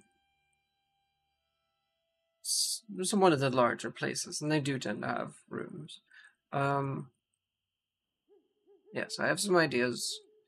Would you prefer to be in the north or the south of the city, closer to the ocean, further from the ocean?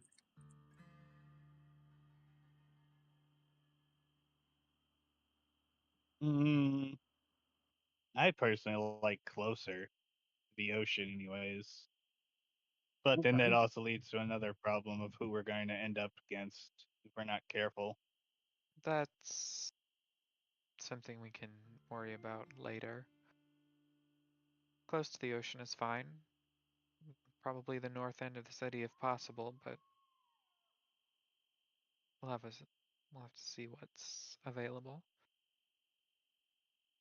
It's good. He continues eating.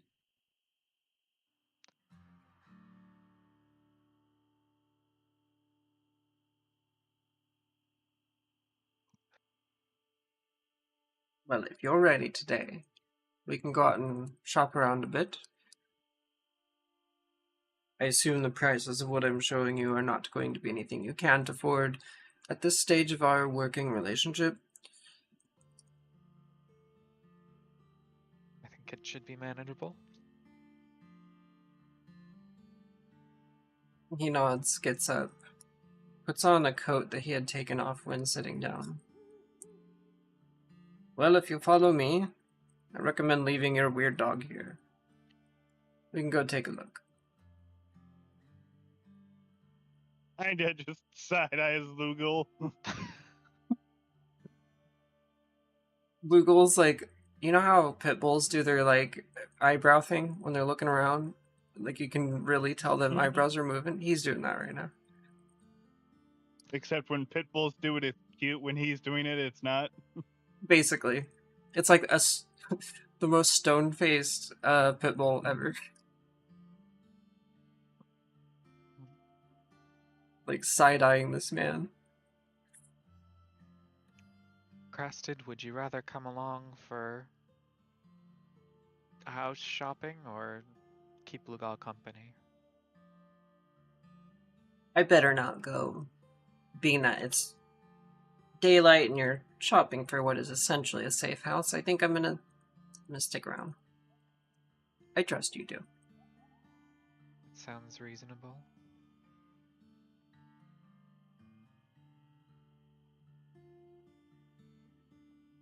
And as you both head out into the morning air, I think that's where we're gonna stop for tonight's session. Yeah. Okay. Thank you, everybody, for watching Zotian Epoch episode 40. We're now plotting armies and taking over regions. How interesting. Thank you to the players, thank you to the viewers. Much appreciated and much love. We'll see the rest of yous in 2 weeks, hopefully. At the very least, picking up where we left off. Always available on Twitch and YouTube. Wherever you're watching this, it will always be on YouTube under the Zotian Epoch playlist. And you can always keep an eye out on Blue Sky for any updates regarding it. It's usually Tuesdays. We met today on Wednesday for reasons that are not worth getting into. Scheduling, life, that sort of thing. It's all good. Most people watch the recording anyway. So, yeah, thanks again. Take care. I'll see you later. We will all see you later. Bye. Bye.